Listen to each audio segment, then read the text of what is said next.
The White Feather by P.G. Wodehouse. Chapter 14. A Skirmish. Upon consideration, Sheen determined to see Linton about that small matter of the boat without delay. After prayers that night he went to his study. "Can I speak to you for a minute, Linton?" he said. Linton was surprised. He disapproved of this intrusion. When a fellow is being cut by the house, he ought, by all the laws of school etiquette, to behave as such, and not speak till he is spoken to. "What do you want?" asked Linton. "I shan't keep you long. Do you think you could put away that book for a minute and listen?" Linton hesitated, then shut the book. "Hurry up, then," he said. "I was going to," said Sheen. "I simply came in to tell you that I know perfectly well who sunk my boat this afternoon." He felt at once that he had now got Linton's undivided attention. "Your boat?" said Linton. "You don't mean to say that was yours? What on earth were you doing at the place?" "I don't think that's any business of yours, is it, Linton?" "How did you get back?" "I don't think that's any business of yours either. I dare say you're disappointed, but I did manage to get back. In time for lock-up, too." "But I don't understand. Do you mean to say that that was your boat we took?" "Sunk," corrected Sheen. "Don't be a fool, Sheen. What the dickens should we want to sink your boat for? What happened was this. Albert—you remember Albert—followed us up to the inn and smashed our boat while we were having tea. When we got out and found it sunk, we bagged the only other one we could see. We hadn't a notion it was yours. We thought it belonged to some fisherman chap." "Then you didn't sink my boat?" "Of course we didn't. What do you take us for?" "Sorry," said Sheen. "I thought it was a queer thing for you to have done. I'm glad it wasn't you. Good night." "But look here," said Linton. "Don't go. It must have landed you in a frightful hole, didn't it?" "A little, but it doesn't matter. Good night." "But half a second, Sheen." Sheen had disappeared. Linton sat on till lights were turned off, ruminating. He had a very tender conscience where other members of the school were concerned, though it was tougher as regarded masters, and he was full of remorse at the thought of how nearly he had got Sheen into trouble by borrowing his boat that afternoon. It seemed to him that it was his duty to make it up to him in some way. It was characteristic of Linton that the episode did not in any way alter his attitude towards Sheen. Another boy in a similar position might have been effusively friendly. Linton looked on the affair in a calm, judicial spirit. He had done Sheen a bad turn, but that was no reason why he should fling himself on his neck and swear eternal friendship. His demeanour on the occasions when they came in contact with each other remained the same. He did not speak to him, and he did not seem to see him. But all the while he was remembering that somehow or other he must do him a good turn of some sort, by way of levelling things up again. When that good turn had been done, he might dismiss him from his thoughts altogether. Sheen, for his part, made no attempt to trade on the matter of the boat. He seemed as little anxious to be friendly with Linton as Linton was to be friendly with him. For this, Linton was grateful, and continued to keep his eyes open in the hope of finding some opportunity of squaring up matters between them. His chance was not long in coming. The feeling in the house against Sheen, caused by the story of his encounter with Attell, had not diminished. Stanning had fostered it in various little ways. It was not difficult. When a house of the standing in the school which Seymour's possessed exhibits a weak spot, the rest of the school do not require a great deal of encouragement to go on prodding that weak spot. In short, the school rotted Seymour's about Sheen, and Seymour's raged impotently. Fags of other houses expended much crude satire on Seymour's fags, and even the seniors of the house came in for their share of the baiting. Most of the houses at Wrykyn were jealous of Seymour's, and this struck them as an admirable opportunity of getting something of their own back. One afternoon, not long after Sheen's conversation with Linton, Stanning came into Seymour's senior day room and sat down on the table. The senior day room objected to members of other houses coming and sitting on their table, as if they had bought that rickety piece of furniture, but Stanning's reputation as a bruiser kept their resentment within bounds. "Hullo, you chaps," said Stanning. The members of the senior day room made no reply, but continued, as Mr. Kipling has it, to persecute their vocations. Most of them were brewing. They went on brewing with the earnest concentration of chefs. "You're a cheery lot," said Stanning, "but I don't wonder you've got the hump. I should be a bit sick if we'd got a skunk like that in our house. Heard the latest?" Some lunatic said, "No, what?" thereby delivering the day-room bound into the hands of the enemy. "Sheen's apologised to Attell." There was a sensation in the senior day-room, as Stanning had expected. He knew his men. He was perfectly aware that any story which centred round Sheen's cowardice would be believed by them, so he had not troubled to invent a lie which it would be difficult to disprove. He knew that in the present state of feeling in the house, Sheen would not be given a hearing. "No!" shouted the senior day-room. This was the last straw. The fellow seemed to go out of his way to lower the prestige of the house. "Fact," said Stanning. "I thought you knew." He continued to sit on the table, swinging his legs, while the full horror of his story sunk into the senior day-room mind. "I wonder you don't do something about it. Why don't you touch him up? He's not a prefect." But they were not prepared to go to that length. The senior day-room had a great respect both for Drummond's word and his skill with his hands. He had said he would slay anyone who touched Sheen, and they were of opinion that he would do it. "He isn't in," said one of the brewers, looking up from his toasting fork. "His study door was open when I passed." "I say, why not rag his study?" suggested another thickly, through a mouthful of toast. Stanning smiled. "Good idea," he said. It struck him that some small upheaval of Sheen's study furniture, coupled with the burning of one or two books, might check to some extent that student's work for the Gotford. And if Sheen could be stopped working for the Gotford, he, Stanning, would romp home. In the matter of brilliance there was no comparison between them. It was Sheen's painful habit of work which made him dangerous. Linton had been listening to this conversation in silence. He had come to the senior day-room to borrow a book. He now slipped out and made his way to Drummond's study. Drummond was in. Linton proceeded to business. "I say, Drummond." "Hullo?" "That man Stanning has come in. He's getting the senior day-room to rag Sheen's study." "What?" Linton repeated his statement. "Does the man think he owns the house?" said Drummond. "Where is he?" "Coming up now. I hear them." "What are you going to do? Stop them?" "What do you think? Of course I am.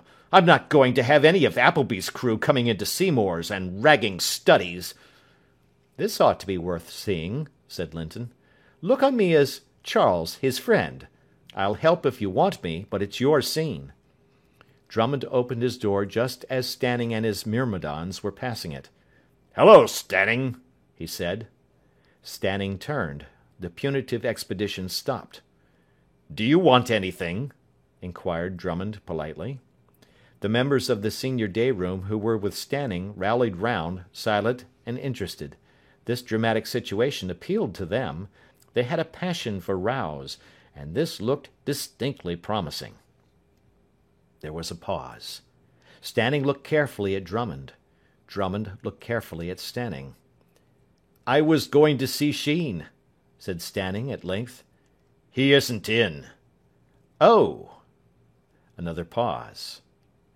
"Was it anything special?" inquired Drummond pleasantly. The expedition edged a little forward. "Oh, no, nothing special," said Stanning. The expedition looked disappointed. "Any message I can give him?" asked Drummond. "No, thanks," said Stanning. "Sure?" "Quite, thanks." "I don't think it's worth while your waiting. He may not be in for some time." "No, perhaps not. Thanks. So long." "So long." Stanning turned on his heel and walked away down the passage. Drummond went back into his study and shut the door. The expedition, deprived of its commander-in-chief, paused irresolutely outside. Then it followed its leader's example.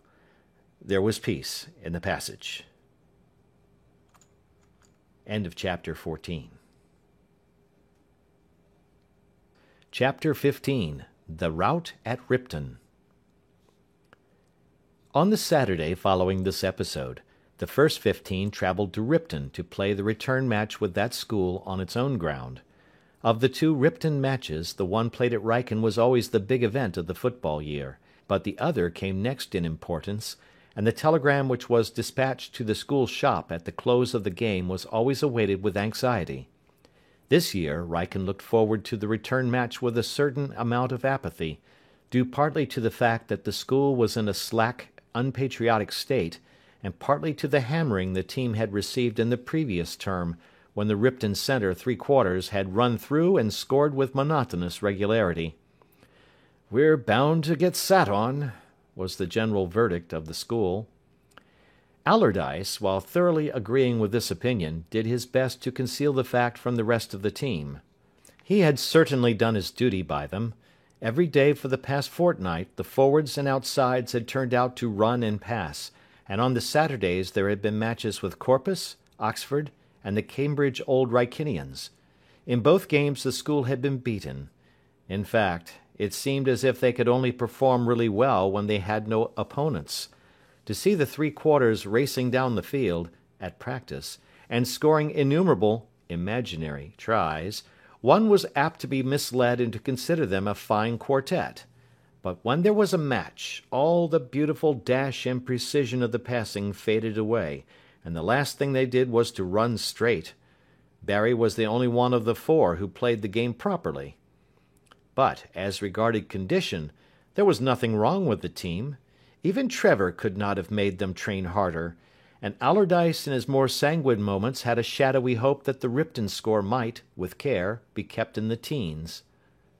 Barry had bought a Sportsman at the station, and he unfolded it as the train began to move. Searching the left-hand column of the middle page, as we all do when we buy the Sportsman on Saturday, to see how our names look in print, and what sort of a team the enemy has got, he made a remarkable discovery. At the same moment Drummond, on the other side of the carriage, did the same. "I say," he said, "they must have had a big clear-out at Ripton. Have you seen the team they've got out today?" "I was just looking at it," said Barry. "What's up with it?" inquired Allardyce. "Let's have a look." "They've only got about half their proper team. They've got a different back. Gray isn't playing." "Both their centres are, though," said Drummond. "More fun for us, Drum, old chap," said Attell. "I'm going home again. Stop the train." Drummond said nothing. He hated Attell most when he tried to be facetious. "Dunn isn't playing, nor is Waite," said Barry, "so they haven't got either of their proper halves. I say, we might have a chance of doing something today." "Of course we shall," said Allardyce. "You've only got to buck up and we've got them on toast." The atmosphere in the carriage became charged with optimism. It seemed a simple thing to defeat a side which was practically a Ripton A team. The centre three-quarters were there still, it was true, but Allardyce and Drummond ought to be able to prevent the halves ever getting the ball out to them. The team looked on those two unknown halves as timid novices who would lose their heads at the kick-off. As a matter of fact, the system of football teaching at Ripton was so perfect, and the keenness so great, that the second 15 was nearly as good as the first every year. But the Wrykyn team did not know this, with the exception of Allardyce, who kept his knowledge to himself, and they arrived at Ripton jaunty and confident. Keith, the Ripton captain, who was one of the centre three-quarters, who had made so many holes in the Wrykyn defence in the previous term, met the team at the station, and walked up to the school with them, carrying Allardyce's bag. "You seem to have lost a good many men at Christmas," said Allardyce. "We were reading the Sportsman in the train. Apparently you've only got 10 of your last term's lot. Have they all left?" The Ripton captain grinned ruefully. "Not much," he replied. "They're all here, all except Dunn. You remember Dunn? Little, thick-set chap who played half. He always had his hair quite tidy and parted exactly in the middle all through the game." "Oh yes, I remember Dunn. What's he doing now?" "Gone to Cooper's Hill. Rot! His not going to the Varsity. He'd have walked into his blue." Allardyce agreed. He had marked Dunn in the match of the previous term, and that immaculate sportsman had made things not a little warm for him. "Where are all the others, then?" he asked. "Where's that other half of yours? And the rest of the forwards?" "Mumps," said Keith. "What?" "It's a fact. Rot, isn't it? We've had a regular bout of it. 20 fellows got it all together. Naturally, 4 of those were in the team. That's the way things happen. I only wonder the whole scrum didn't have it." "What beastly luck," said Allardyce. "We had measles like that a couple of years ago in the summer term, and had to play the Incogs and Zingari with a sort of second 11. We got mopped." "That's what we shall get this afternoon, I'm afraid," said Keith. "Oh, no," said Allardyce. "Of course you won't." And, as events turned out, that was one of the truest remarks he had ever made in his life. One of the drawbacks to playing Ripton on its own ground was the crowd. Another was the fact that one generally got beaten. But your sportsman can put up with defeat.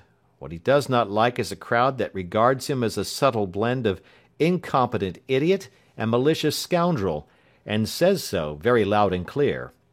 It was not, of course, the school that did this. They spent their time blushing for the shouters. It was the patriotic inhabitants of Ripton town who made the school wish that they could be saved from their friends. The football ground at Ripton was at the edge of the school fields, separated from the road by narrow iron railings, and along these railings the choicest spirits of the town would line up, and smoke, and yell, and spit, and yell again. As Wordsworth wrote, "There are 2 voices." They were on something like the following lines. Inside the railings, "School! Buck up, school! Get it out, school!" Outside the railings, "Gow it, Ripton! That's the way, Ripton! Twist his good old English adjective neck, Ripton! Sit on his forcibly described head, Ripton! Gow it, Ripton! Ho ho ho ho! They ain't no use, Ripton! Kick 'em in the eye, Ripton! Ho ho ho!" The bursts of merriment signalised the violent downfall of some dangerous opponent. The school loathed these humble supporters, and occasionally fastidious juniors would go the length of throwing chunks of mud at them through the railings, but nothing discouraged them or abated their fervid desire to see the school win. Every year they seemed to increase in zeal, and they were always in great form at the Wrykyn match. It would be charitable to ascribe to this reason the gruesome happenings of that afternoon. They needed some explaining away. Allardyce won the toss, and chose to start downhill, with the wind in his favour. It is always best to get these advantages at the beginning of the game. If one starts against the wind, it usually changes ends at half-time. Amidst a roar from both touch-lines and a volley of howls from the road, a Ripton forward kicked off. The ball flew in the direction of Stanning on the right wing. A storm of laughter arose from the road as he dropped it. The first scrum was formed on the Wrykyn 25 line. The Ripton forwards got the ball and heeled with their usual neatness. The Ripton half, who was taking the scrum, gathered it cleanly and passed to his colleague. He was a sturdy youth with a dark, rather forbidding face, in which the acute observer might have read signs of the savage. He was of the breed which is vaguely described at public schools as nigger, a term covering every variety of shade from ebony to light lemon. As a matter of fact, he was a half-caste, sent home to England to be educated. Drummond recognised him as he dived forward to tackle him. The last place where they had met had been the roped ring at Aldershot. It was his opponent in the final of the Feathers. He reached him as he swerved, and they fell together. The ball bounded forward. "Hello, Potero," he said. "Thought you'd left." The other grinned recognition. "Hello, Drummond." "Going up to Aldershot this year?" "Yes, lightweight." "So am I." The scrum had formed by now, and further conversation was impossible. Drummond looked a little thoughtful as they put the ball in. He had been told that Potero was leaving Ripton at Christmas. It was a nuisance his being still at school. Drummond was not afraid of him. He would have fought a champion of the world if the school had expected him to. But he could not help remembering that it was only by the very narrowest margin, and after a terrific 3 rounds, that he had beaten him in the Feathers the year before. It would be too awful for words if the decision were to be reversed in the coming competition. But he was not allowed much leisure for pondering on the future. The present was too full of incident and excitement. The withdrawal of the 4 invalids and the departure of Dunn had not reduced the Ripton team to that wreck of its former self which the Wrykyn 15 had looked for. On the contrary, their play seemed, if anything, a shade better than it had been in the former match. There was all the old aggressiveness, and Potero and his partner, so far from being timid novices and losing their heads, eclipsed the exhibition given at Wrykyn by Waite and Dunn. Play had only been in progress 6 minutes when Keith, taking a pass on the 25 line, slipped past Adel, round the back, and scored between the posts. 3 minutes later the other Ripton centre scored. At the end of 20 minutes the Wrykyn line had been crossed 5 times, and each of the tries had been converted. "Can't you fellows get that ball in the scrum?" demanded Allardyce plaintively, as the team began for the 5th time the old familiar walk to the half-way line. "Pack tight and get the first shove." The result of this address was to increase the Ripton lead by 4 points. In his anxiety to get the ball, one of the Wrykyn forwards started heeling before it was in, and the referee promptly gave a free kick to Ripton for foot up. As this event took place within easy reach of the Wrykyn goal, and immediately in front of the same, Keith had no difficulty in bringing off the penalty. By half-time, the crowd in the road, hoarse with laughter, had exhausted all their adjectives and were repeating themselves.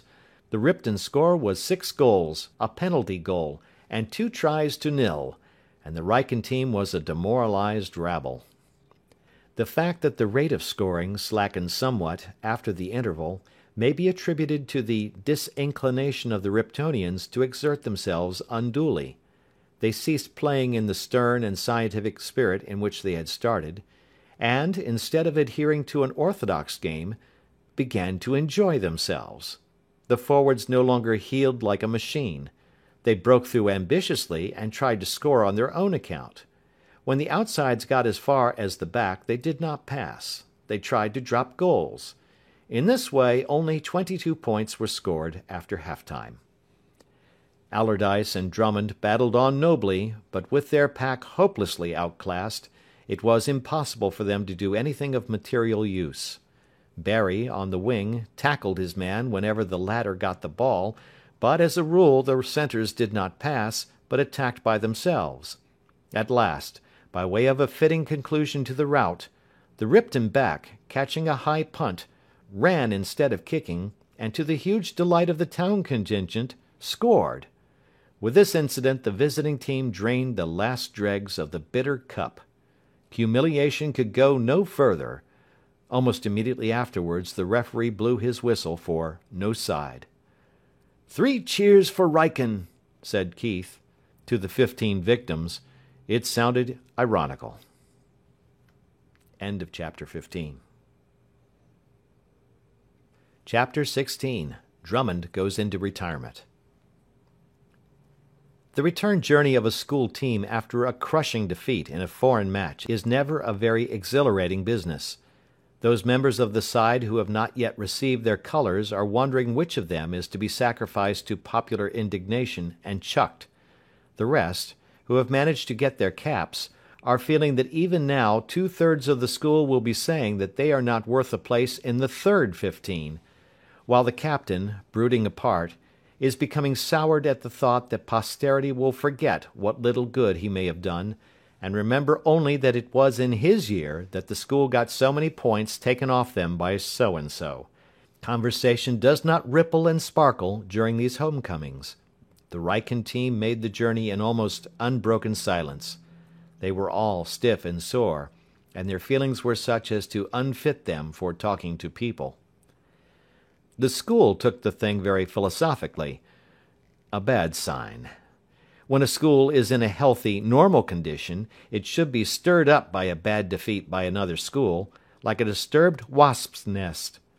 Wrykyn made one or two remarks about people who could not play footer for toffee, and then let the thing drop.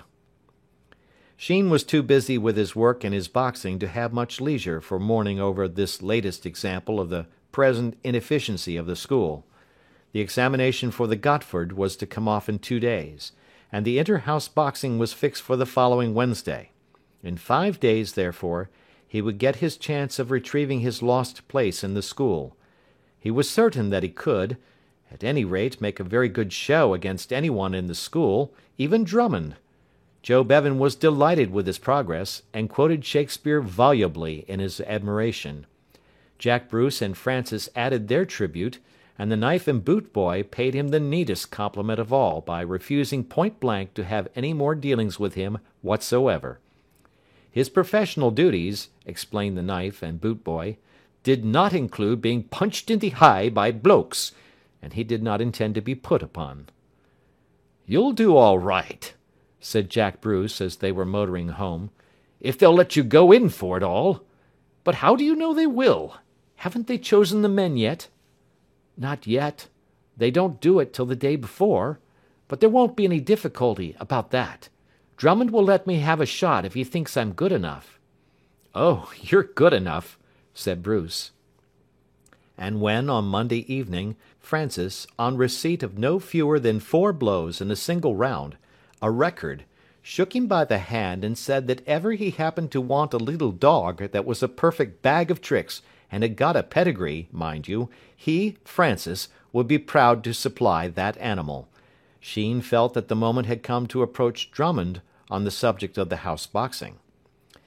It would be a little awkward at first, and conversation would probably run somewhat stiffly, but all would be well once he had explained himself. But things had been happening in his absence which complicated the situation. Allardyce was having tea with Drummond, who had been stopping in with a sore throat.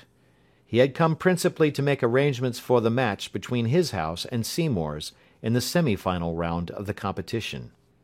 "You're looking bad," he said, taking a seat. "I'm feeling bad," said Drummond. For the past few days he had been very much out of sorts. He put it down to a chill caught after the Ripton match. He had never mustered up sufficient courage to sponge himself with cold water after soaking in a hot bath, and he occasionally suffered for it. "What's up?" inquired Allardyce. "Oh, I don't know. Sort of beastly feeling. Sore throat? Nothing much. Only it makes you feel rather rotten." Allardyce looked interested. "I say," he said, "it looks as if... I wonder... I hope you haven't." "What?" "Mumps. It sounds jolly like it." "Mumps! Of course I've not. Why should I?"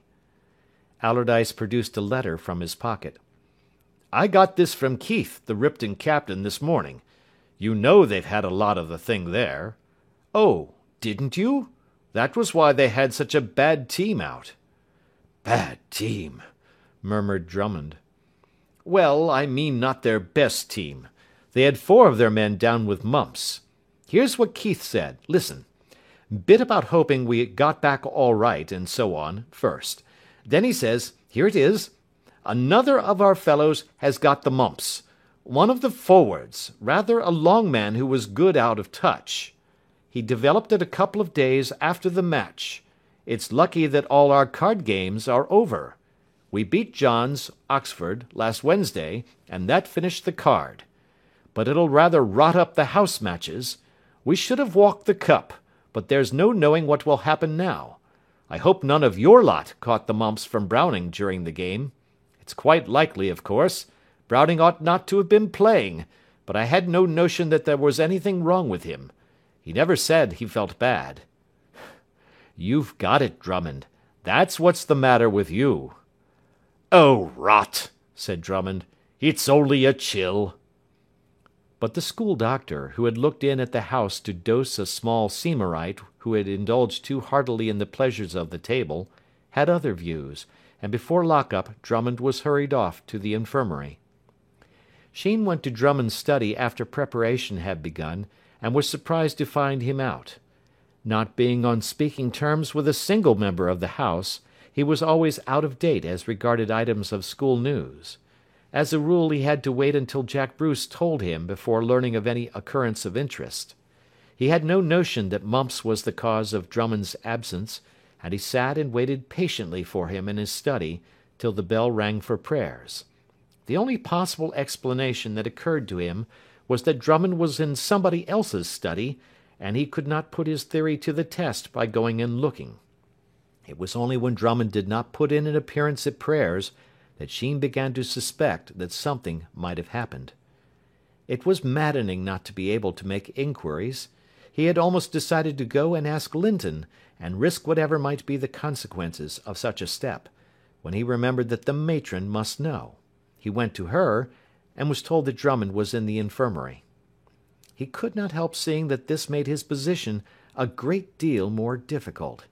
In 10 minutes he could have explained matters to Drummond if he had found him in his study, but it would be a more difficult task to put the thing clearly in a letter. Meanwhile, it was bedtime, and he soon found his hands too full with his dormitory to enable him to think out the phrasing of that letter. The dormitory, which was recruited entirely from the junior day-room, had heard of Drummond's departure with rejoicings. They liked Drummond, but he was a good deal too fond of the iron hand for their tastes. A night with Sheen in charge should prove a welcome change. A deafening uproar was going on when Sheen arrived, and as he came into the room somebody turned the gas out.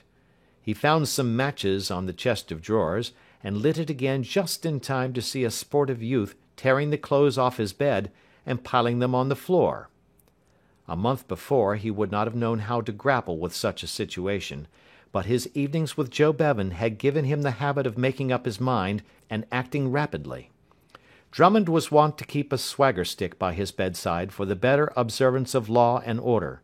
Sheen possessed himself of this swagger stick, and reasoned with the sportive youth. The rest of the dormitory looked on in interested silence. It was a critical moment, and on his handling of it depended Sheen's victory or defeat. If he did not keep his head, he was lost. A dormitory is merciless to a prefect whose weakness they have discovered. Sheen kept his head. In a quiet, pleasant voice, fingering the swagger stick as he spoke, in an absent manner, he requested his young friend to remake the bed, rapidly and completely.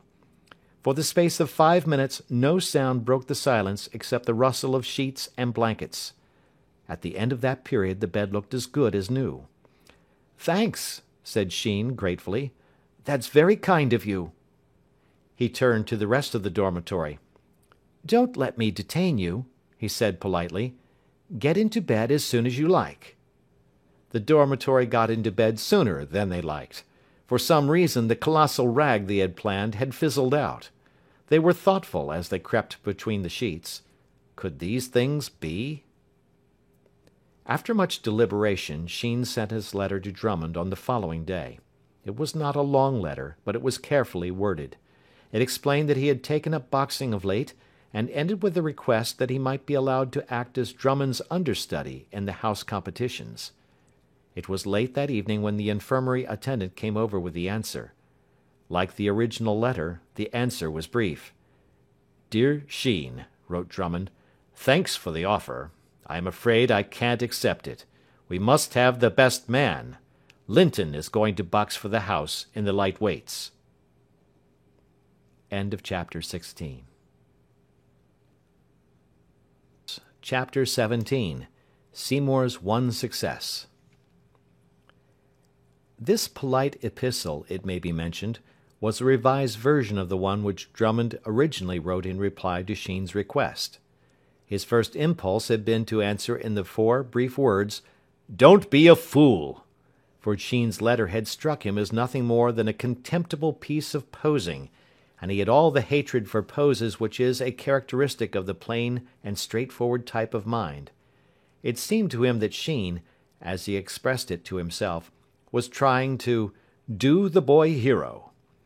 In the school library, which had been stocked during the Dark Ages, when that type of story was popular, there were numerous school stories in which the hero retrieved a rocky reputation by thrashing the bully, displaying in the encounter an intuitive but overwhelming skill with his fists.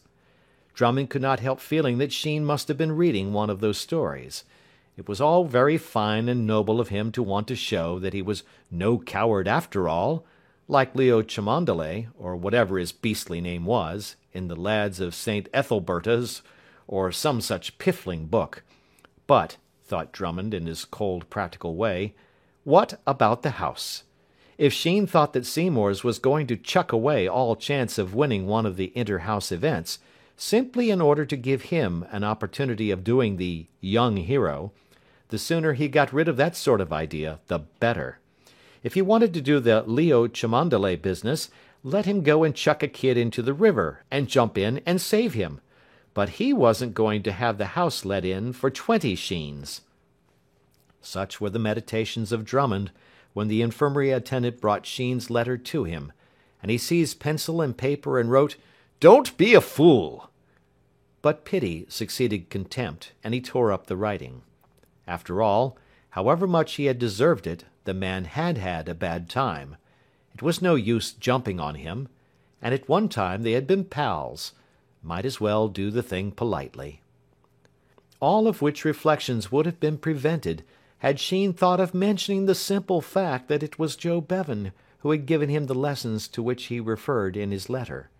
But he had decided not to do so, wishing to avoid long explanations. And there was, he felt, a chance that the letter might come into other hands than those of Drummond. So he had preserved silence on that point, thereby wrecking his entire scheme. It struck him that he might go to Linton, explain his position, and ask him to withdraw in his favour, but there were difficulties in the way of that course. There is a great deal of red tape about the athletic arrangements of a house at a public school. When once an order has gone forth, it is difficult to get it repealed. Linton had been chosen to represent the house and the Light Weights, and he would carry out orders. Only illness would prevent him appearing in the ring. Sheen made up his mind not to try to take his place, and went through the days a victim to gloom, which was caused by other things besides his disappointment respecting the boxing competition. The Gotford examination was over now, and he was not satisfied with his performance. Though he did not know it, his dissatisfaction was due principally to the fact that, owing to his isolation, he had been unable to compare notes after the examinations with the others. Doing an examination without comparing notes subsequently with one's rivals is like playing golf against a bogey. The imaginary rival against whom one pits oneself never makes a mistake. Our own howlers stand out in all their horrid nakedness, but we do not realize that our rivals have probably made others far worse. In this way Sheen plumbed the depths of depression. The Gotford was a purely classical examination, with the exception of one paper, a general knowledge paper, and it was in this that Sheen fancied he had failed so miserably. His Greek and Latin verse were always good. His prose, he felt, was not altogether beyond the pale, but in the general knowledge paper he had come down heavily. As a matter of fact, if he had only known, the paper was an exceptionally hard one, and there was not a single candidate for the scholarship who felt satisfied with his treatment of it. It was to questions 10, 11, and 13 of this paper that Cardew, of the schoolhouse, who had entered for the scholarship for the sole reason that competitors got excused 2 clear days of ordinary schoolwork, wrote the following answer.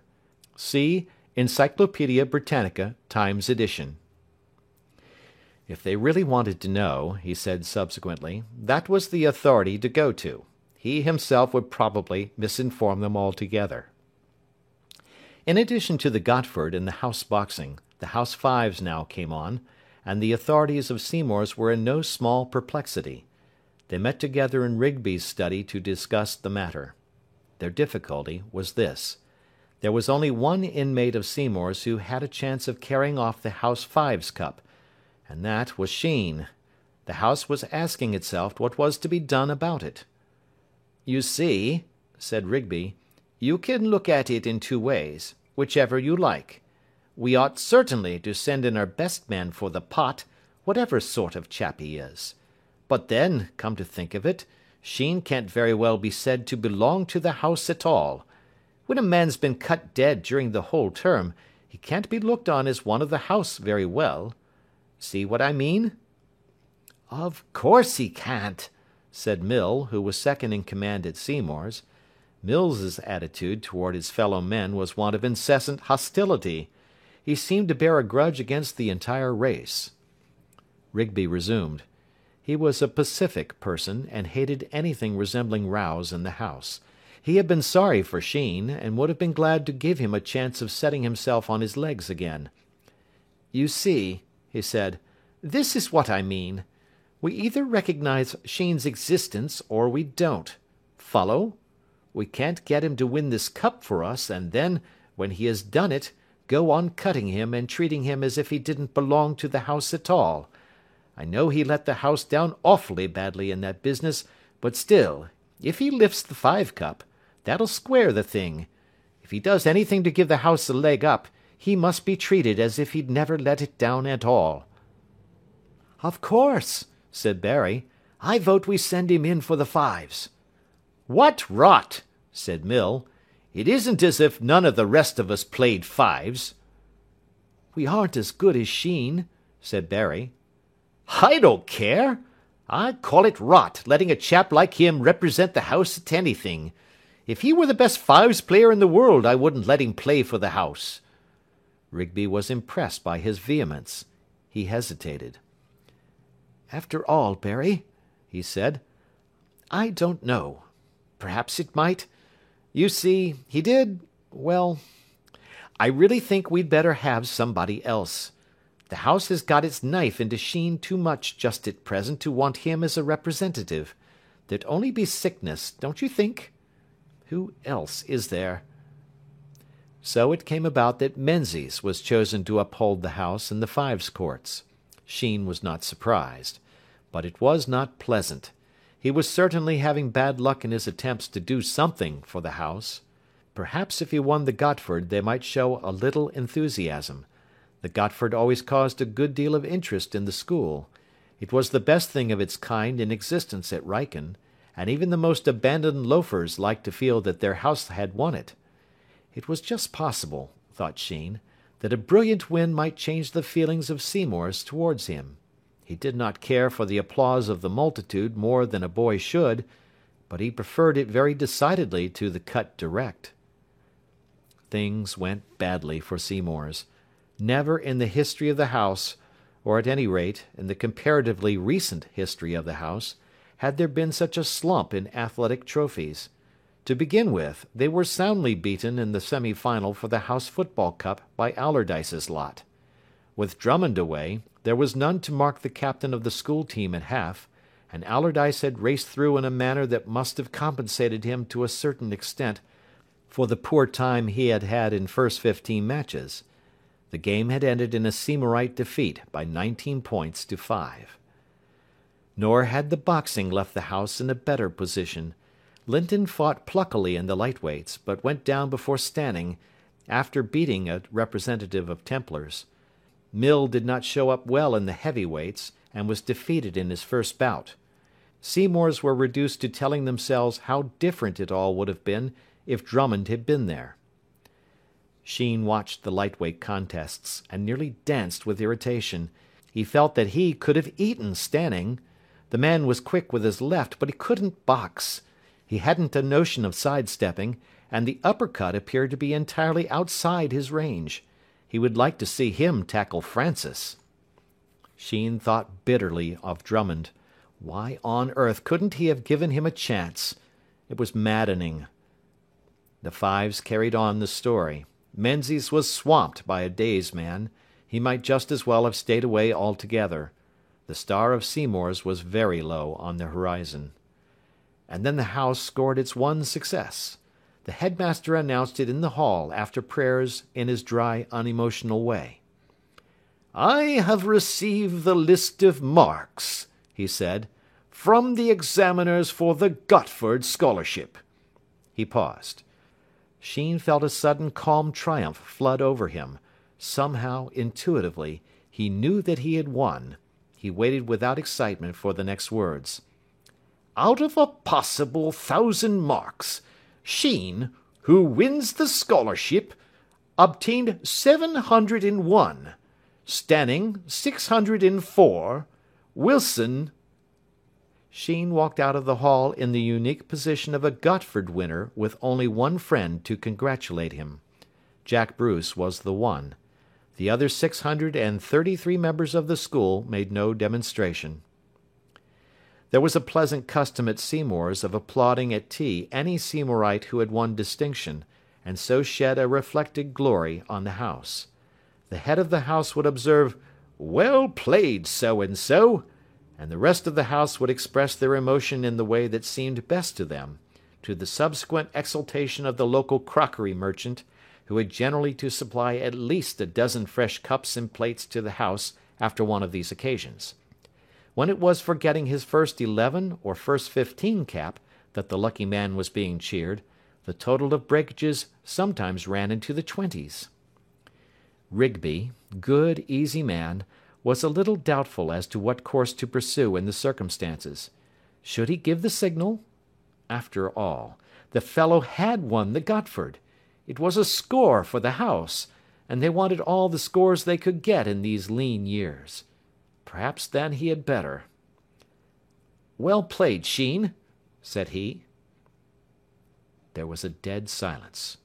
A giggle from the fags' table showed that the comedy of the situation was not lost on the young mind. The head of the house looked troubled. This was awfully awkward. "Well played, Sheen," he said again. "Don't mention it, Rigby," said the winner of the Gotford politely, looking up from his plate. End of chapter 17. Chapter 18. Mr. Bevan makes a suggestion. When one has been working hard with a single end in view, the arrival and departure of the supreme moment is apt to leave a feeling of emptiness, as if life had been drained of all its interest, and left nothing sufficiently exciting to make it worth doing. Horatius, as he followed his plough on a warm day over the cornland which his gratified country bestowed on him for his masterly handling of the traffic on the bridge, must sometimes have felt it was a little tame. The feeling is far more acute when one has been unexpectedly balked in one's desire for action. Sheen, for the first few days after he received Drummond's brief note, felt that it was useless for him to try to do anything. The fates were against him. In stories, as Mr. Anstey had pointed out, the hero is never long without his chance of retrieving his reputation. A mad bull comes into the school grounds, and he alone, the hero, not the bull, is calm. Or there is a fire, and whose is that pale and gesticulating form at the upper window? The bully's, of course. And who is that climbing nimbly up the Virginia creeper? Why, the hero! Who else? 3 hearty cheers for the plucky hero! But in real life opportunities of distinguishing oneself are less frequent. Sheen continued his visits to the Blue Boar, but more because he shrank from telling Joe Bevan that all his trouble had been for nothing, than because he had any definite object in view. It was bitter to listen to the eulogies of the pugilist, when all the while he knew that, as far as any immediate results were concerned, it did not really matter whether he boxed well or feebly. Some day, perhaps, as Mr. Bevan was fond of pointing out when he approached the subject of disadvantages of boxing, he might meet a hooligan when he was crossing a field with his sister. But he found that but small consolation. He was in the position of one who wants a small sum of ready money, and is told that, in a few years, he may come into a fortune. By the time he got a chance of proving himself a man with his hands, he would be an old Wrykinian. He was leaving at the end of the summer term. Jack Bruce was sympathetic, and talked more freely than was his wont. "I can't understand it," he said. "Drummond always seemed a good sort. I should have thought he would have sent you in for the house like a shot. Are you sure you put it plainly in your letter? What did you say?" Sheen repeated the main points of his letter. "Did you tell him who had been teaching you?" "No, I just said I'd been boxing lately." "Pity," said Jack Bruce.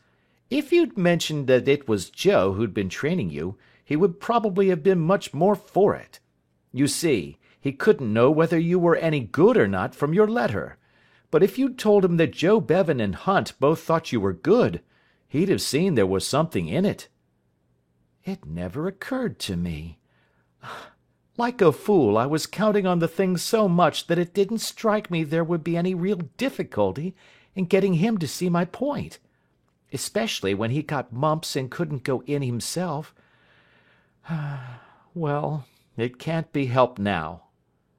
And the conversation turned to the prospects of Jack Bruce's father in the forthcoming election, the polling for which had just begun. "I'm busy now," said Bruce. "I'm not sure that I shall be able to do much sparring with you for a bit." "My dear chap, don't let me—" "Oh, it's all right, really. Taking you to the Blue Boar doesn't land me out of my way at all. Most of the work lies round in this direction. I call at cottages, and lug oldest inhabitants to the poll. It's rare sport." "Does your pater know?" "Oh yes, he rots me about it like anything. But all the same, I believe he's really rather bucked because I've roped in quite a dozen voters who wouldn't have stirred a yard if I hadn't turned up. That's where we're scoring. Pedder hasn't got a car yet, and these old rotters round here aren't going to move out of their chairs to go for a ride in any ordinary cart. But they chuck away their crutches and hop into a motor like 1 o'clock. "It must be rather a rag," said Sheen. The car drew up at the door of the Blue Boar. Sheen got out and ran upstairs to the gymnasium. Joe Bevan was sparring a round with Francis. He watched them while he changed, but without the enthusiasm of which he had been conscious on previous occasions. The solid cleverness of Joe Bevan, and the quickness and cunning of the bantamweight, were as much in evidence as before, but somehow the glamour and romance which had surrounded them were gone. He no longer watched eagerly to pick up the slightest hint from these experts. He felt no more interest than he would have felt in watching a game of lawn tennis. He had been keen. Since his disappointment with regard to the house boxing he had become indifferent. Joe Bevan noticed this before he had been boxing with him a minute. "Hullo, sir," he said. "What's this? Tired today? Not feeling well? You aren't boxing like yourself, not at all you aren't. There's no weight behind 'em. You're tapping. What's the matter with your feet, too? You aren't getting about as quickly as I should like to see. What have you been doing to yourself?" "Nothing that I know of," said Sheen. "I'm sorry I'm so rotten. Let's have another try." The second try proved as unsatisfactory as the first. He was listless, and his leads and counters lacked conviction. Joe Bevan, who identified himself with his pupils with that thoroughness which is the hallmark of the first-class boxing instructor, looked so pained at his sudden loss of form that Sheen could not resist the temptation to confide in him. After all, he must tell him some time. "The fact is," he said, as they sat on the balcony overlooking the river, waiting for Jack Bruce to return with his car, "I've had a bit of a sickener." "I thought you'd got sick of it," said Mr. Bevan. "Well, have a bit of a rest." "I don't mean that I'm tired of boxing," Sheen hastened to explain. "After all the trouble you've taken with me, it would be a bit thick if I chucked it just as I was beginning to get on. It isn't that. But you know how keen I was on boxing for the house?" Joe Bevan nodded. "Did you get beat?" "They wouldn't let me go in," said Sheen. "But, bless me, you'd have made babies of them. What was the instructor doing? Couldn't he see that you were good?" "I didn't get a chance of showing what I could do." He explained the difficulties of the situation. Mr. Bevan nodded his head thoughtfully. "So naturally," concluded Sheen, "the thing has put me out a bit. It's beastly having nothing to work for. I'm at a loose end. Up till now I've always had the thought of the house competition to keep me going, but now, well, you see how it is. It's like running to catch a train, and then finding suddenly that you've got plenty of time. There doesn't seem any point in going on running." "Why not Aldershot, sir?" said Mr. Bevan. "What?" cried Sheen. The absolute novelty of the idea, and the gorgeous possibilities of it, made him tingle from head to foot. Aldershot! Why hadn't he thought of it before? The house competition suddenly lost its importance in his eyes. It was a trivial affair, after all, compared with Aldershot, that Mecca of the public school boxer. Then the glow began to fade. Doubts crept in. He might have learned a good deal from Joe Bevan, but had he learned enough to be able to hold his own with the best boxers of all the public schools in the country? And if he had the skill to win, had he the heart? Joe Bevan had said that he would not disgrace himself again, and he felt that the chances were against his doing so, but there was the terrible possibility. He had stood up to Francis and the others, and he had taken their blows without flinching, but in these encounters there was always at the back of his mind the comforting feeling that there was a limit to the amount of punishment he would receive. If Francis happened to drive him into a corner where he could neither attack nor defend himself against attack, he did not use his advantage to the full. He indicated rather than used it. A couple of blows, and he moved out into the open again. But in the public schools competition at Aldershot there would be no quarter. There would be nothing but deadly earnest.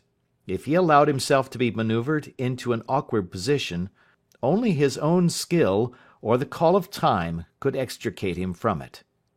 In a word, at the Blue Boar he sparred. At Aldershot he would have to fight. Was he capable of fighting? Then there was another difficulty. How was he to get himself appointed as the Wrykyn lightweight representative? Now that Drummond was unable to box, Stanning would go down as the winner of the school competition. These things were worked by an automatic process. Sheen felt that he could beat Stanning, but he had no means of publishing this fact to the school. He could not challenge him to a trial of skill. That sort of thing was not done. He explained this to Joe Bevan. "Well, it's a pity," said Joe regretfully. "It's a pity." At this moment Jack Bruce appeared. "What's a pity, Joe?" he asked. "Joe wants me to go to Aldershot as a lightweight," explained Sheen, "and I was just saying that I couldn't because of Stanning."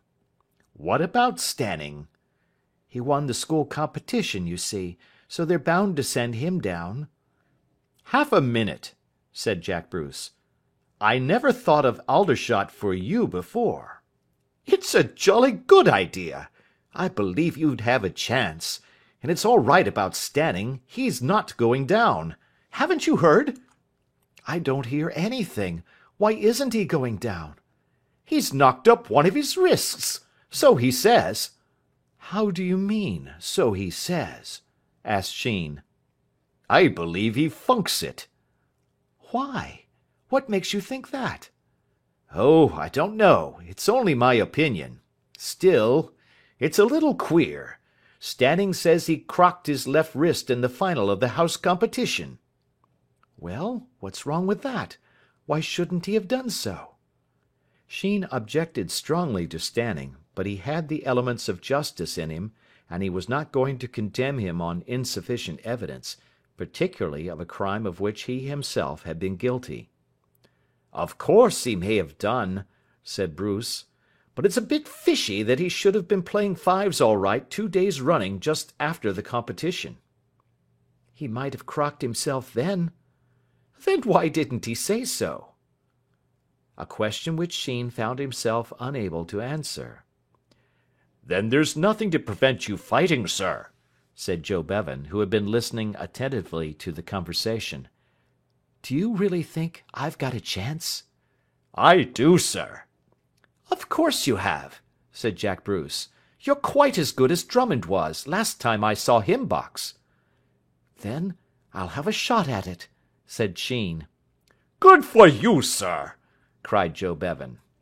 "Though it'll be a bit of a job getting leave," said Sheen.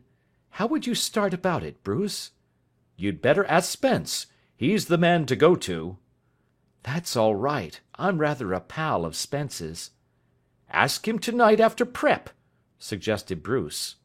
"And then you can come here regular," said Joe Bevan, "and we'll train you till you're that fit you could eat bricks, and you'll make babies of them up at Aldershot."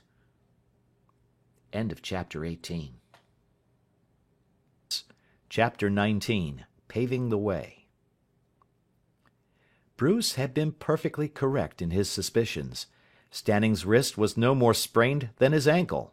The advisability of manufacturing an injury had come home to him very vividly on the Saturday morning following the Ripton match, when he had read the brief report of that painful episode in that week's number of the Field in the school library.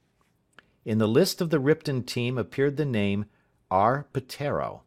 He had heard a great deal about the dusky Riptonian when Drummond had beaten him in the featherweights the year before. Drummond had returned from Aldershot on that occasion cheerful, but in an extremely battered condition.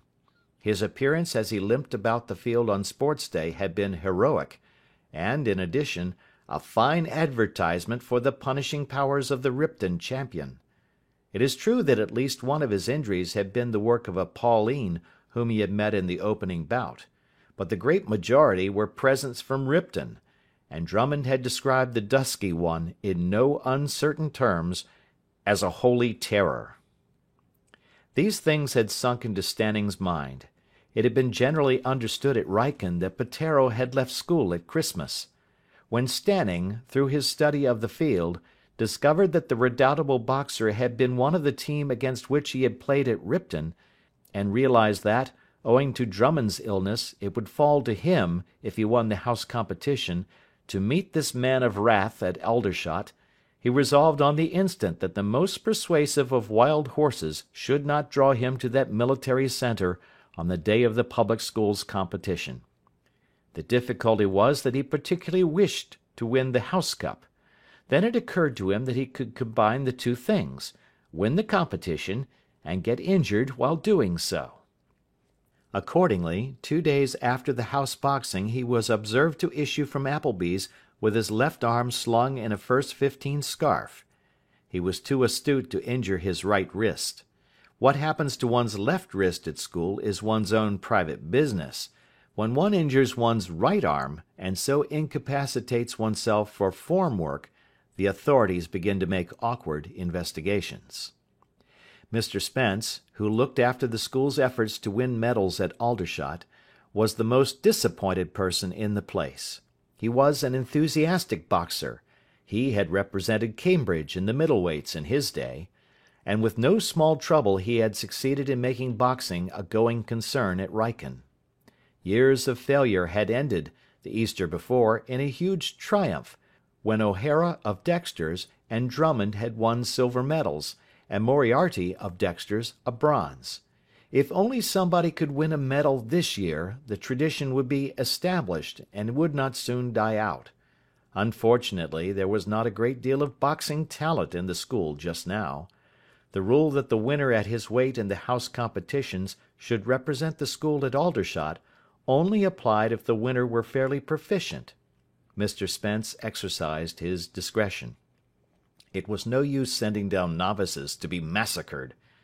This year Drummond and Stanning were the only Wrykinians up to Aldershot form. Drummond would have been almost a certainty for a silver medal, and Stanning would probably have been a runner-up. And here they were, both injured. Wrykyn would not have a single representative at the Queen's Avenue Gymnasium. It would be a setback to the cult of boxing at the school. Mr. Spence was pondering over this unfortunate state of things when Sheen was shown in. "Can I speak to you for a minute, sir?" said Sheen. "Certainly, Sheen. Take one of those sit down. What is it?" Sheen had decided how to open the interview before knocking at the door. He came to the point at once. "Do you think I could go down to Aldershot, sir?" he asked. Mr Spence looked surprised. "Go down? You mean—" "Do you want to watch the competition? Really, I don't know if the headmaster—" "I mean, can I box?" Mr Spence's look of surprise became more marked. "Box?" he said. "But surely, I didn't know you were a boxer, Sheen." "I've only taken it up lately." "But you didn't enter for the house competitions, did you? What weight are you?" "Just under 10 stone." "A light weight? Why, Linton boxed for your house in the light weight, surely?" "Yes, sir. They wouldn't let me go in." "You hurt yourself?" "No, sir." "Then why wouldn't they let you go in?" "Drummond thought Linton was better. He didn't know I boxed." "But this is very curious. I don't understand it at all. You see, if you were not up to house form, you would hardly... At Aldershot, you see, you would meet the best boxers of all the public schools." "Yes, sir." There was a pause. "It was like this, sir," said Sheen nervously. "At the beginning of the term there was a bit of a row down in the town, and I got mixed up in it. And I was afraid to join in. I funked it." Mr Spence nodded. He was deeply interested now. The office of confessor is always interesting. "Go on, Sheen. What happened then?" "I was cut by everybody. The fellows thought I had let the house down, and it got about, and the other houses scored off them, so I had rather a rotten time." Here it occurred to him that he was telling his story without that attention to polite phraseology which a master expects from a boy, so he amended the last sentence.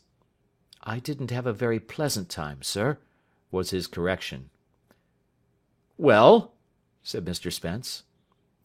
"So I was a bit sick," continued Sheen, relapsing once more into the vernacular, "and I wanted to do something to put things right again, and I met...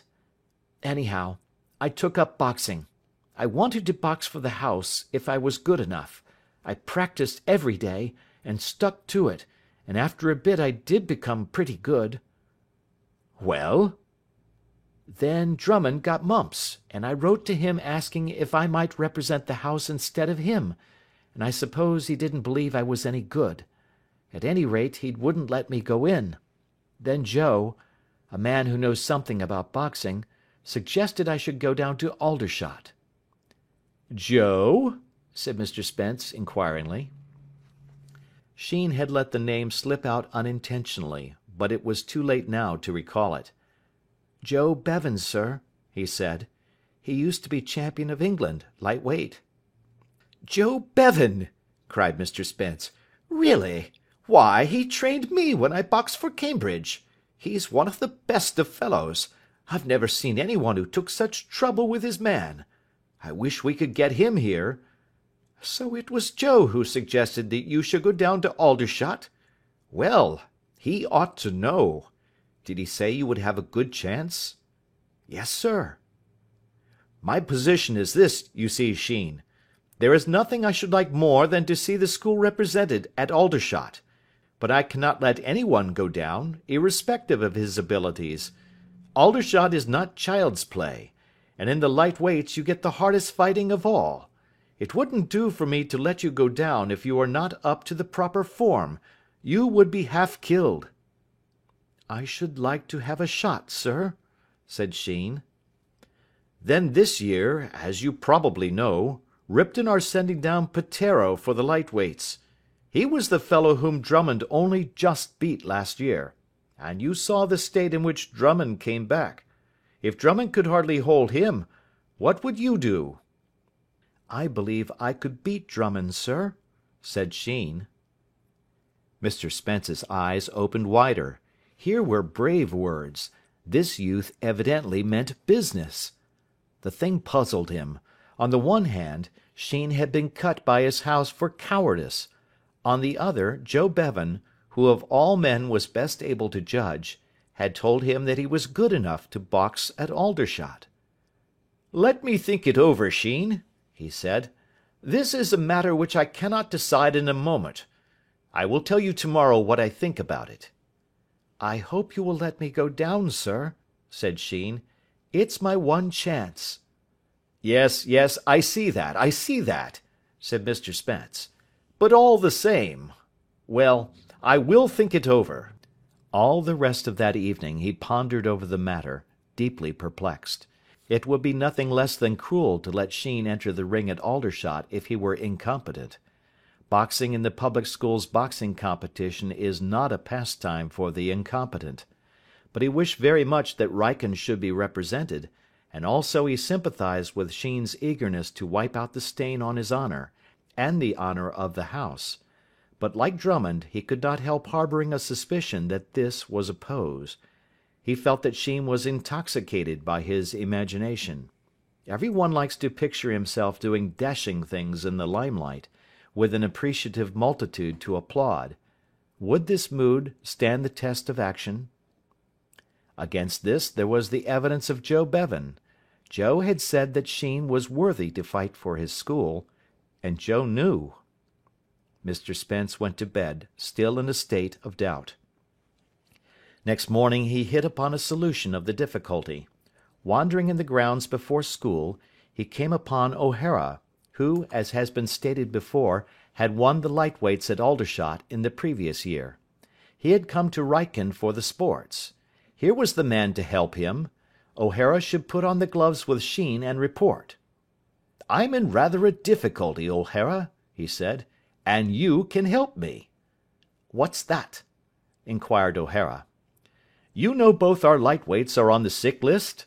I just resigned myself to going down to Aldershot without any one to box, when a boy in Seymour's volunteered for the vacant place. I don't know if you knew him at school. Sheen. Do you remember him?" "Sheen?" cried O'Hara in amazement. "Not Sheen?" His recollections of Sheen were not conducive to a picture of him as a public school boxer. "Yes. I had never heard of him as a boxer. Still, he seems very anxious to go down, and he certainly has one remarkable testimonial, and as there's no one else—" "And what shall I do?" asked O'Hara. "I want you, if you will, to give him a trial in the dinner hour. Just see if he's any good at all. If he isn't, of course, don't hit him about a great deal. But if he shows signs of being a useful man, extend him. See what he can do." "Very well, sir," said O'Hara. "And you might look in at my house at tea time, if you have nothing better to do, and tell me what you think of him." At 5 o'clock, when he entered Mr Spence's study, O'Hara's face wore the awe-struck look of one who had seen visions. "Well," said Mr Spence, "did you find him any good?" "Good," said O'Hara. "He'll beat them all. He's a champion. There's no stopping him." "What an extraordinary thing," said Mr Spence.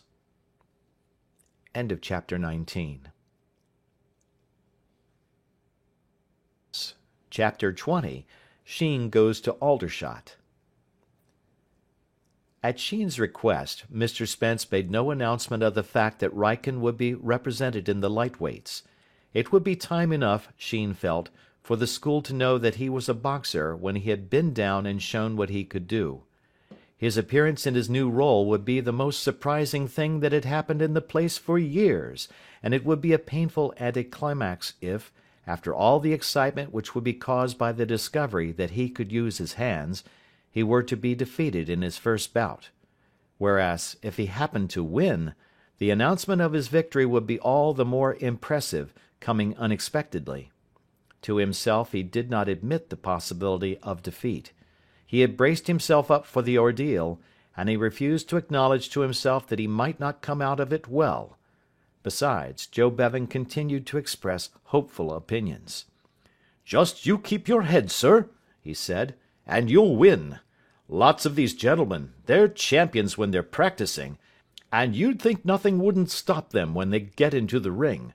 But they get wild directly they begin, and forget everything they've been taught, and where are they then? Why, on the floor, waiting for the referee to count them out."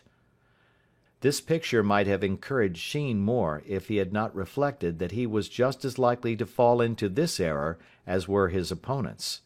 What you want to remember is to keep that guard up. Nothing can beat that. And push out your left straight. The straight left rules the boxing world. And be earnest about it. Be as friendly as you like afterwards, but while you're in the ring, say to yourself, well, it's you or me, and don't be too kind. I wish you would come down to second me, Joe, said Sheen. I'll have a jolly good try, sir, said Joe Bevan. Let me see. You'll be going down the night before. I can't come down then, but I'll try and manage it by an early train on the day. How about Francis? Oh, Francis can look after himself for one day. He's not the sort of boy to run wild if he's left alone for a few hours. Then you think you can manage it? Yes, sir. If I'm not there for your first fight, I shall come in time to second you in the final. If I get there, said Sheen. Good seconding's half the battle. These soldiers they give you at Aldershot, well, they don't know the business, as the saying is. They don't look after their man, not like I could. I saw young what's-his-name of Rugby, Stevens. He was beaten in the final by a gentleman from Harrow. I saw him fight there a couple of years ago. After the first round he was leading. Not by much, but still, he was a point or two ahead. Well, he went to his corner, and his seconds sent him up for the next round in the same state he'd got there in. They hadn't done a thing to him. Why, if I'd been in his corner, I'd have taken him and sponged him and sent him up again as fresh as he could be. You must have a good second if you're to win. When you're all on top of your man, I don't say. But you get a young gentleman of your own class, just about as quick and strong as you are, and then you'll know where the seconding comes in. Then for goodness sake, don't make any mistake about coming down, said Sheen. I'll be there, sir, said Joe Bevan. The Queen's Avenue Gymnasium at Aldershot is a roomy place, but it is always crowded on the public schools' day. Sisters and cousins and aunts of competitors flock there to see Tommy or Bobby perform, under the impression, it is to be supposed, that he is about to take part in a pleasant frolic, a sort of merry parlour game. What their opinion is after he emerges from a warm 3 rounds is not known. Then there are soldiers in scores. Their views on boxing as a sport are crisp and easily defined. What they want is gore. Others of the spectators are old boys, come to see how the school can behave in an emergency, and to find out whether there are still experts like Jones, who won the Middles in '96, or Robinson, who was runner-up in the Feathers in the same year, or whether, as they have darkly suspected for some time, the school has gone to the dogs since they left. The usual crowd was gathered in the seats round the ring when Sheen came out of the dressing-room and sat down in an obscure corner at the end of the barrier which divides the gymnasium into 2 parts on these occasions. He felt very lonely. Mr. Spence and the school instructor were watching the gymnastics, which had just started upon their lengthy course. The Wrykyn pair were not expected to figure high on the list this year. He could have joined Mr. Spence, but, at the moment, he felt disinclined for conversation. If he had been a more enthusiastic cricketer, he would have recognised the feeling as that which attacks a batsman before he goes to the wicket. It is not precisely funk. It is rather a desire to accelerate the flight of time and get to business quickly. All things come to him who waits, and among them is that unpleasant sensation of a cold hand upon the portion of the body which lies behind the 3rd waistcoat button. The boxing had begun with a bout between 2 featherweights, both obviously suffering from stage fright. They were fighting in a scrambling and unscientific manner, which bore out Mr. Bevan's statements on the subject of losing one's head. Sheen felt that both were capable of better things. In the 2nd and 3rd rounds this proved to be the case, and the contest came to an end amidst applause. The next pair were lightweights, and Sheen settled himself to watch more attentively. From these he would gather some indication of what he might expect to find when he entered the ring. He would not have to fight for some time yet. In the drawing for numbers, which had taken place in the dressing-room, he had picked a 3. There would be another lightweight battle before he was called upon. His opponent was a Tonbridgian, who, from the glimpse Sheen caught of him, seemed muscular. But he, Sheen, had the advantage in reach, and build on that.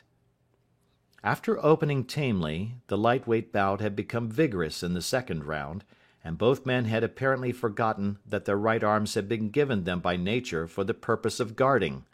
They were going at it in hurricane fashion all over the ring. Sheen was horrified to feel symptoms of a return of that old sensation of panic which had caused him, on that dark day early in the term, to flee Albert and his wicked works. He set his teeth and fought it down. And after a bad minute he was able to argue himself into a proper frame of mind again. After all, that sort of thing looked much worse than it really was. Half those blows, which seemed as if they must do tremendous damage, were probably hardly felt by their recipient. He told himself that Francis, and even the knife and boot boy, hit fully as hard, or harder, and he had never minded them. At the end of the contest he was once more looking forward to his entrance to the ring with proper fortitude. The fighting was going briskly forward now, sometimes good, sometimes moderate, but always earnest, and he found himself contemplating, without undue excitement, the fact that at the end of the bout which had just begun, between middleweights from St. Paul's and Wellington, it would be his turn to perform. As luck would have it, he had not so long to wait as he had expected, for the Pauline, taking the lead after the first few exchanges, outfought his man so completely that the referee stopped the contest in the second round. Sheen got up from his corner and went to the dressing-room. The Tonbridgian was already there. He took off his coat. Somebody crammed his hands into the gloves, and from that moment the last trace of nervousness left him. He trembled with the excitement of the thing, and hoped sincerely that no one would notice it, and think that he was afraid. Then, amidst a clapping of hands which sounded faint and far off, he followed his opponent to the ring, and ducked under the ropes. The referee consulted a paper which he held, and announced the names. R.D. Sheen, Wrykyn College. Sheen wriggled his fingers right into the gloves, and thought of Joe Bevan. What had Joe said? Keep that guard up, the straight left. Keep that guard, the straight left. Keep that... A. W. Bird, Tonbridge School. There was a fresh outburst of applause. The Tonbridgian had shown up well in the competition of the previous year, and the crowd welcomed him as an old friend. Keep that guard up, straight left. Straight left, guard up. Seconds out of the ring. Guard up, not too high. Straight left. It beats the world. What an age that man was calling time. Guard up, straight... Time, said the referee. Sheen, filled with a great calm, walked out of his corner and shook hands with his opponent. End of chapter 20.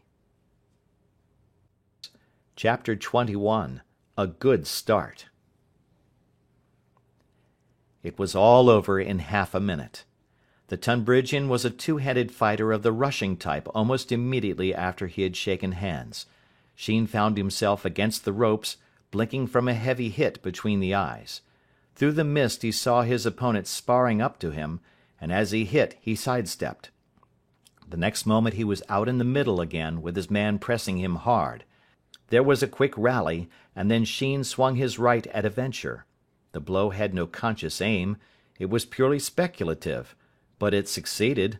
The Tonbridgian fell with a thud. Sheen drew back. The thing seemed pathetic.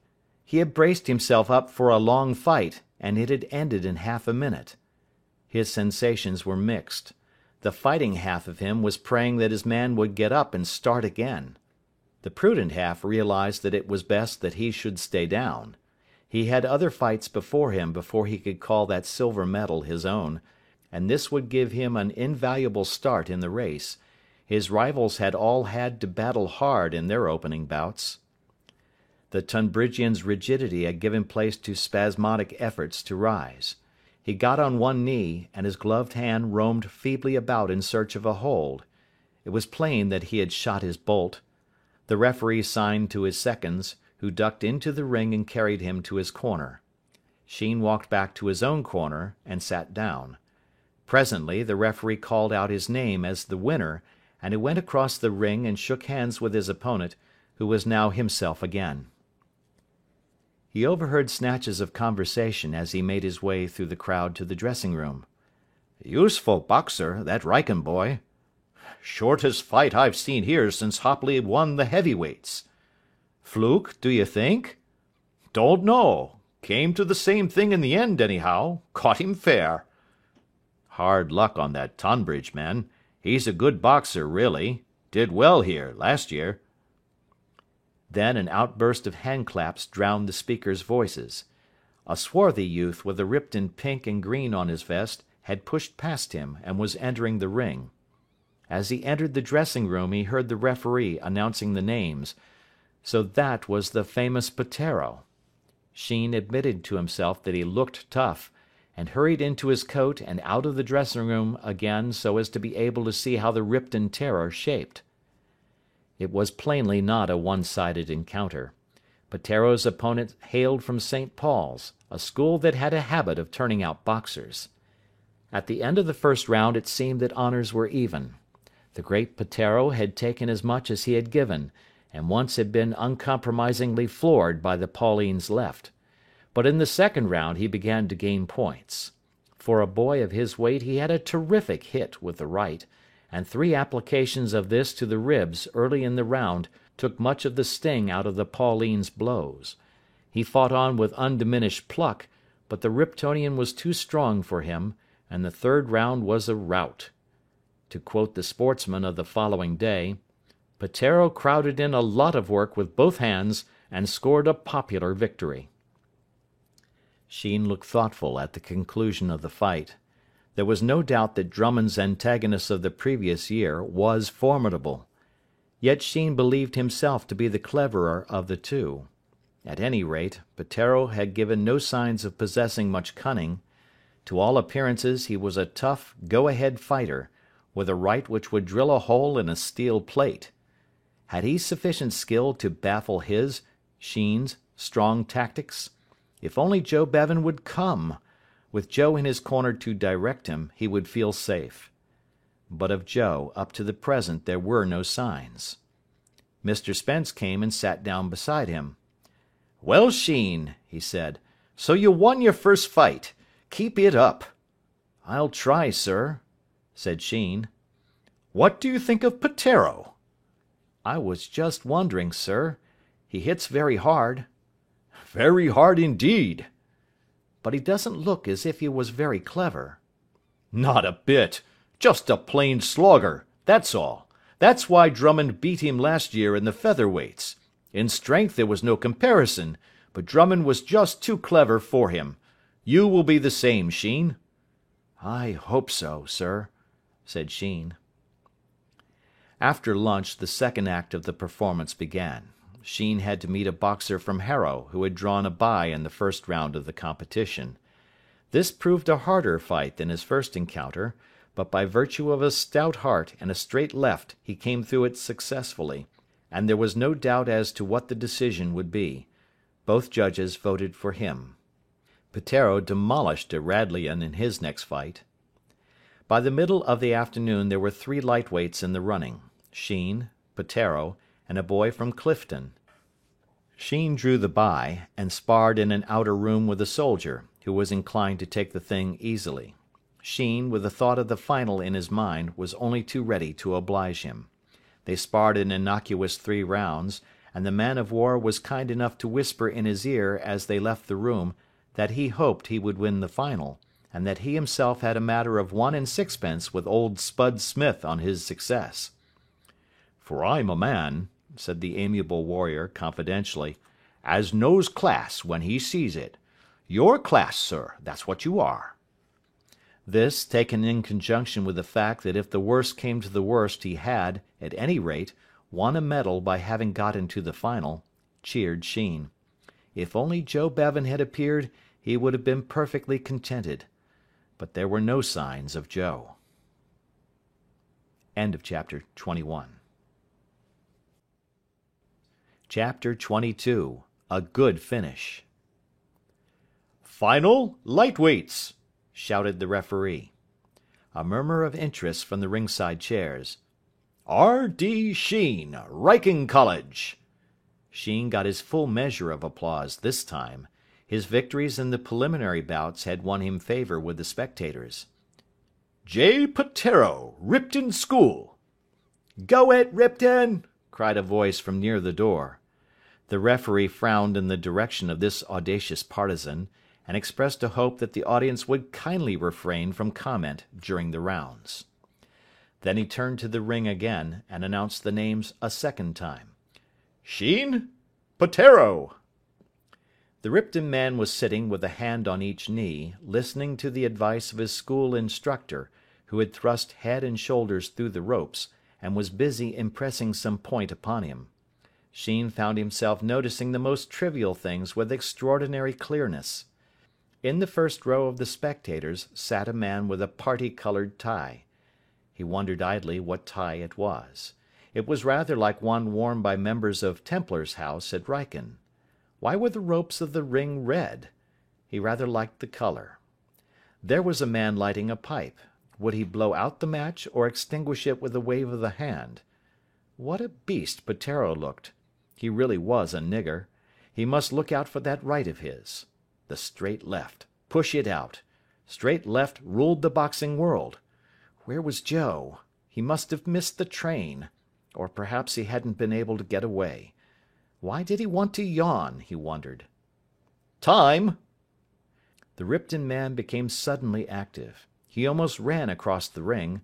A brief handshake, and he had penned Sheen up in his corner before he had time to leave it. It was evident what advice his instructor had been giving him.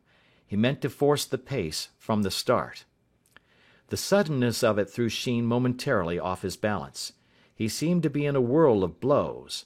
A sharp shock from behind. He had run up against the post. Despite everything, he remembered to keep his guard up, and stopped a lashing hit from his antagonist's left. But he was too late to keep out his right.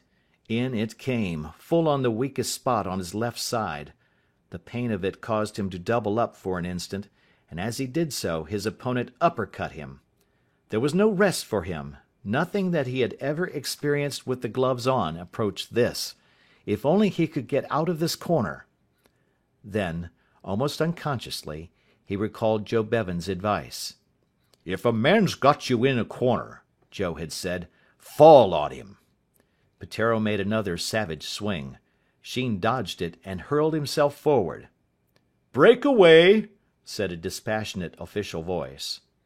Sheen broke away, but now he was out of the corner with the whole good open ring to manoeuvre in.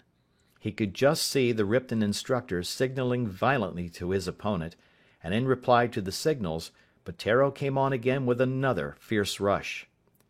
But Sheen in the open was a different person from Sheen cooped up in a corner. Francis Hunt had taught him to use his feet.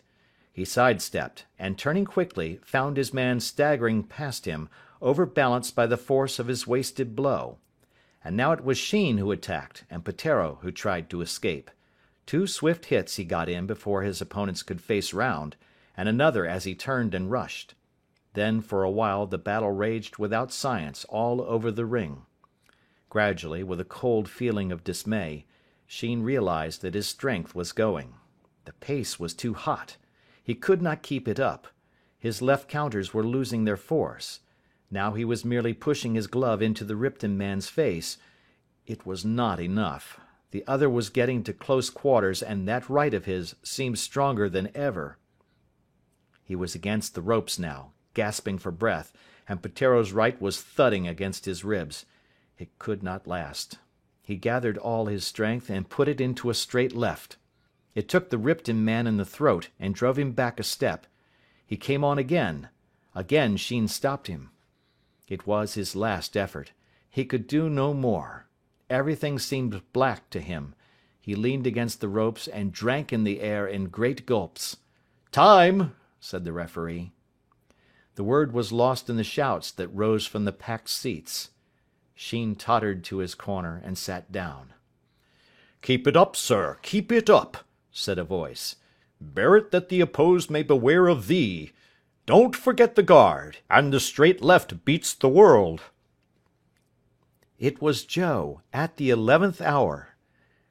With a delicious feeling of content, Sheen leaned back in his chair. It would be all right now. He felt that the matter had been taken out of his hands. A more experienced brain than his would look after the generalship of the fight. As the moments of the half-minute's rest slid away, he discovered the truth of Joe's remarks on the value of a good second. In his other fights, the napping of the towel had hardly stirred the hair on his forehead. Joe's energetic arm set a perfect gale blowing. The cool air revived him. He opened his mouth and drank it in. A spongeful of cold water completed the cure. Long before the call of time, he was ready for the next round. "Keep away from him, sir," said Joe, "and score with that left of yours. Don't try the right yet. Keep it for guarding. Box clever. Don't let him corner you. Slip him when he rushes. Cool and steady does it. Don't aim at his face too much. Go down below. That's the department. And use your feet. Get about quick, and you'll find he don't like that. Hullo, says he, I can't touch him. Then, when he's tired, go in." The pupil nodded with closed eyes. While these words of wisdom were proceeding from the mouth of Mr. Bevan, another conversation was taking place which would have interested Sheen if he could have heard it. Mr. Spence and the school instructor were watching the final from the seats under the side windows. "It's extraordinary," said Mr. Spence. "The boy's wonderfully good for the short time he has been learning. You ought to be proud of your pupil." "Sir?" "I was saying that Sheen does you credit." "Not me, sir." "What? He told me he had been taking lessons. Didn't you teach him?" "Never set eyes on him till this moment. Wish I had, sir. He's the sort of pupil I could wish for." Mr. Spence bent forward and scanned the features of the man who was attending the Wrykinian. "Why," he said, "surely that's Bevan. Joe Bevan. I knew him at Cambridge." "Yes, sir, that's Bevan," replied the instructor.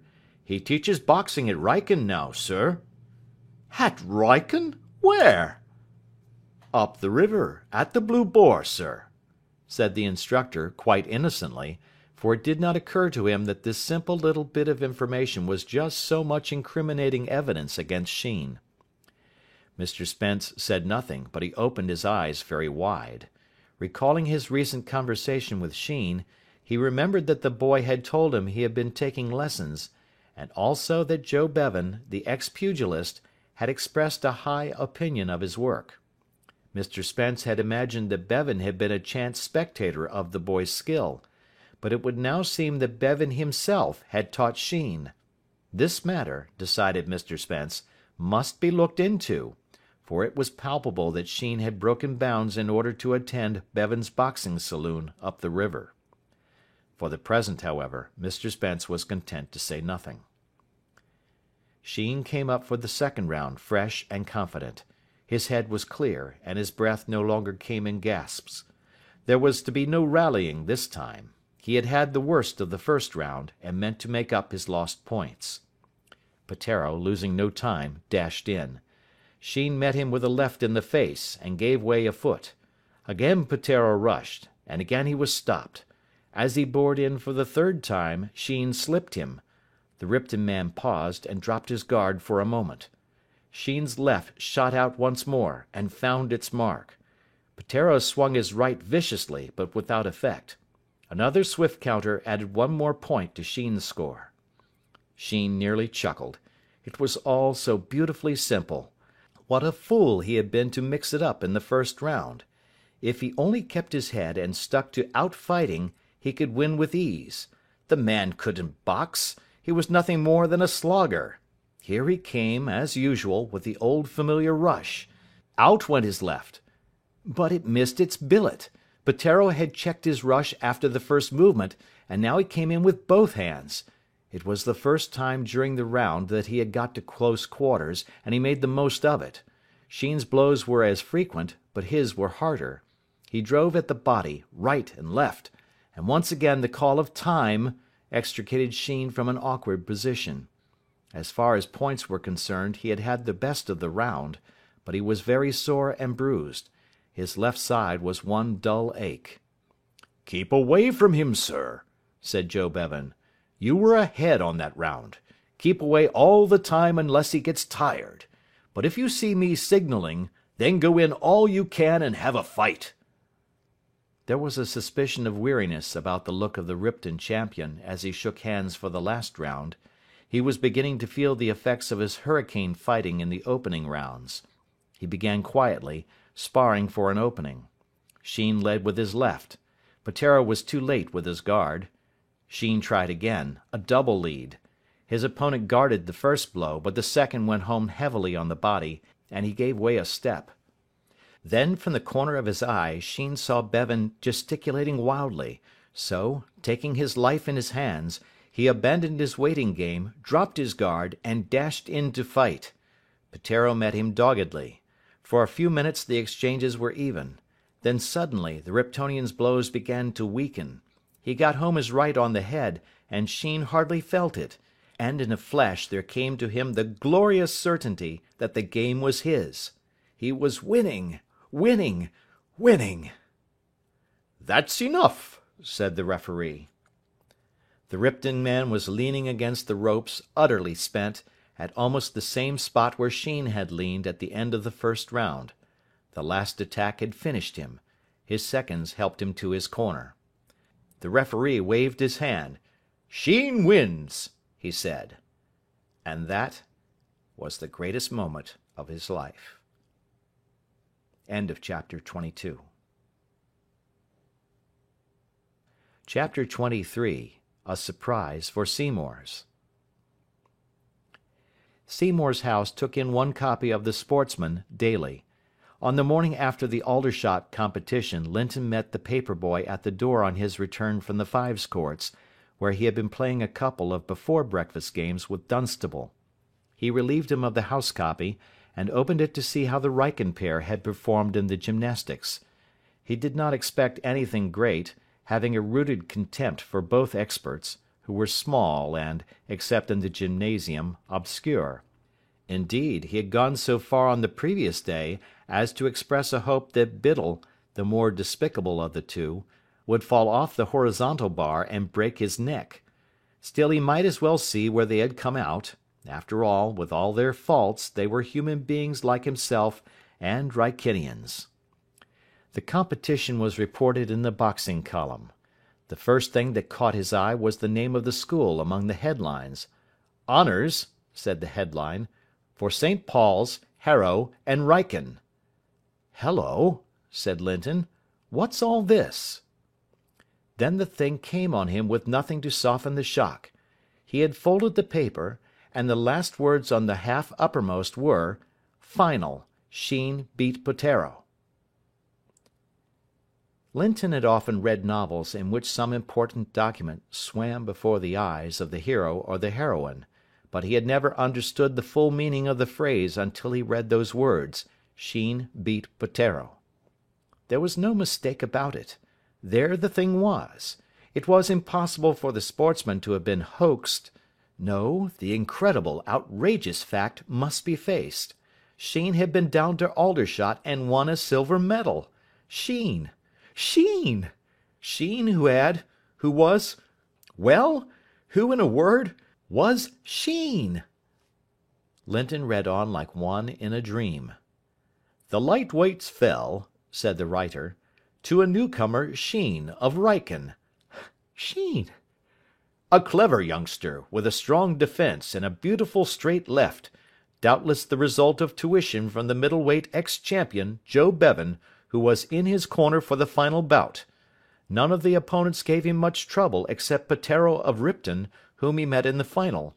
A very game and determined fight was seen when these two met, but Sheen's skill and condition discounted the rushing tactics of his adversary, and in the last minute of the third round the referee stopped the encounter. Game and determined. Sheen. Sympathy was freely expressed for Peteiro, who has thus been runner-up 2 years in succession. He, however, met a better man, and paid the penalty. The admirable pluck with which Sheen bore his punishment, and gradually wore his man down, made his victory the most popular of the day's programme. Well. Details of the fighting described Sheen as cutting out the work, popping in several nice lefts, swinging his right for the point, and executing numerous other incredible manoeuvres. Sheen! You caught the name correctly? Sheen, I'll trouble you. Linton stared blankly across the school grounds. Then he burst into a sudden yell of laughter. On that very morning, the senior day room was going to court-martial Sheen for disgracing the house. The resolution had been passed on the previous afternoon, probably just as he was putting the finishing touches to the most popular victory of the day's programme. "This," said Linton, "is rich." He grubbed a little hole in one of Mr. Seymour's flower-beds, and laid the sportsman to rest in it. The news would be about the school at 9 o'clock, but if he could keep it from the senior day-room till the brief interval between breakfast and school, all would be well, and he would have the pure pleasure of seeing that backbone of the house make a complete ass of itself. A thought struck him. He unearthed the Sportsman and put it in his pocket. He strolled into the senior day-room after breakfast. "Anyone seen the Sporter this morning?" he inquired. No one had seen it. "The thing hasn't come," said someone. "Good," said Linton to himself. At this point Stanning strolled into the room. "I'm a witness," he said, in answer to Linton's look of inquiry. "We're doing this thing in style. I depose that I saw the prisoner cutting off on the whatever day it was, when he ought to have been saving our lives from the fury of the mob. Hadn't somebody better bring the prisoner into the dock?" "I'll go," said Linton promptly. "I may be a little time, but don't get worried. I'll bring him all right." He went upstairs to Sheen's study, feeling like an impresario about to produce a new play which is sure to create a sensation. Sheen was in. There was a ridge of purple under his left eye, but he was otherwise intact. "Gratulate you, Sheen," said Linton. For an instant Sheen hesitated. He had rehearsed this kind of scene in his mind, and sometimes he saw himself playing a genial, forgiving, let's say no more about it, we all make mistakes, but in future role, sometimes being cold haughty and distant, and repelling friendly advances with icy disdain. If anybody but Linton had been the first to congratulate him, he might have decided on this second line of action. But he liked Linton, and wanted to be friendly with him. "Thanks," he said. Linton sat down on the table, and burst into a torrent of speech. "You are a man!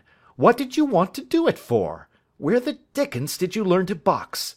And why on earth, if you can win silver medals at Aldershot, didn't you box for the house and smash up that sidey ass Stanning? I say, look here, I suppose we haven't been making idiots of ourselves all the time, have we?" "I shouldn't wonder," said Sheen. "How?" "I mean, you did. What I mean to say is—" "Oh, hang it, you know! You did cut off when we had that row in the town, didn't you?" "Yes," said Sheen, "I did." With that medal in his pocket, it cost him no effort to make the confession. "I'm glad of that. I mean, I'm glad we haven't been such fools as we might have been. You see, we only had Stanning's word to go on." Sheen started. "Stanning?" he said. "What do you mean?" "He was the chap who started the story. Didn't you know? He told everybody." "I thought it was Drummond," said Sheen blankly. "You remember meeting me outside his study the day after? I thought he told you then." "Drummond? Not a bit of it. He swore you hadn't been with him at all. He was as sick as anything when I said I thought I'd seen you with him." Sheen stopped. "I wish I'd known," he concluded. Then, after a pause, So it was Stanning. Yes. Conceited beast. Oh, I say. I see it all now. Joe Bevan taught you to box. Yes. Then that's how you came to be at the Blue Boar that day. He's the Bevan who runs it. That's his brother. He's got a gymnasium up at the top. I used to go there every day. But I say, great Scott, what are you going to do about that? How do you mean? Why, Spence is sure to ask you who taught you to box. He must know you didn't learn with the instructor. Then it'll all come out, and you'll get dropped on for going up the river and going to the pub. Perhaps he won't ask, said Sheen. Hope not. Oh, by the way. What's up? Just remembered what I came up for.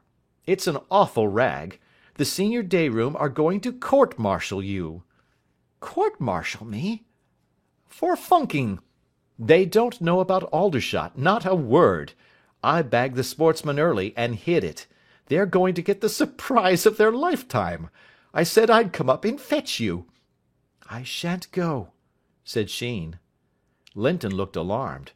Oh, but I say, you must. Don't spoil the thing. Can't you see what a rag it'll be? I'm not going to sweat downstairs for the benefit of the senior day room. I say, said Linton, Stanning's there. What? He's a witness, said Linton, grinning. Sheen got up. Come on, he said. Linton came on. Down in the senior day room, the court was patiently awaiting the prisoner. Eager anticipation was stamped on its expressive features. Beastly time he is, said Clayton. Clayton was acting as president. We shall have to buck up, said Stanning. Hullo, here he is at last. Come in, Linton. I was going to, said Linton, but thanks all the same. Come along, Sheen. Shut that door, Linton, said Stanning from his seat on the table. All right, Stanning, said Linton. Anything to oblige. Shall I bring up a chair for you to rest your feet on? Forge ahead, Clayton, said Stanning to the president. The president opened the court-martial in unofficial phraseology. Look here, Sheen, he said. We've come to the conclusion that this has got a bit too thick. You mustn't talk in that chatty way, Clayton, interrupted Linton. Prisoner at the bar's the right expression to use. Why don't you let somebody else have a look in? You're the rottenest president of a court-martial I ever saw. Don't rag, Linton, said Clayton with an austere frown. This is serious. Glad you told me, said Linton. Go on. Can't you sit down, Linton? Said Stanning. I was only waiting for leave. Thanks. You were saying something, Clayton. It sounded pretty average rot, but you'd better unburden your soul. The president resumed. We want to know if you've anything to say. You don't give him a chance, said Linton. You bagged the conversation so. About disgracing the house. By getting the Gotford, you know, Sheen, explained Linton.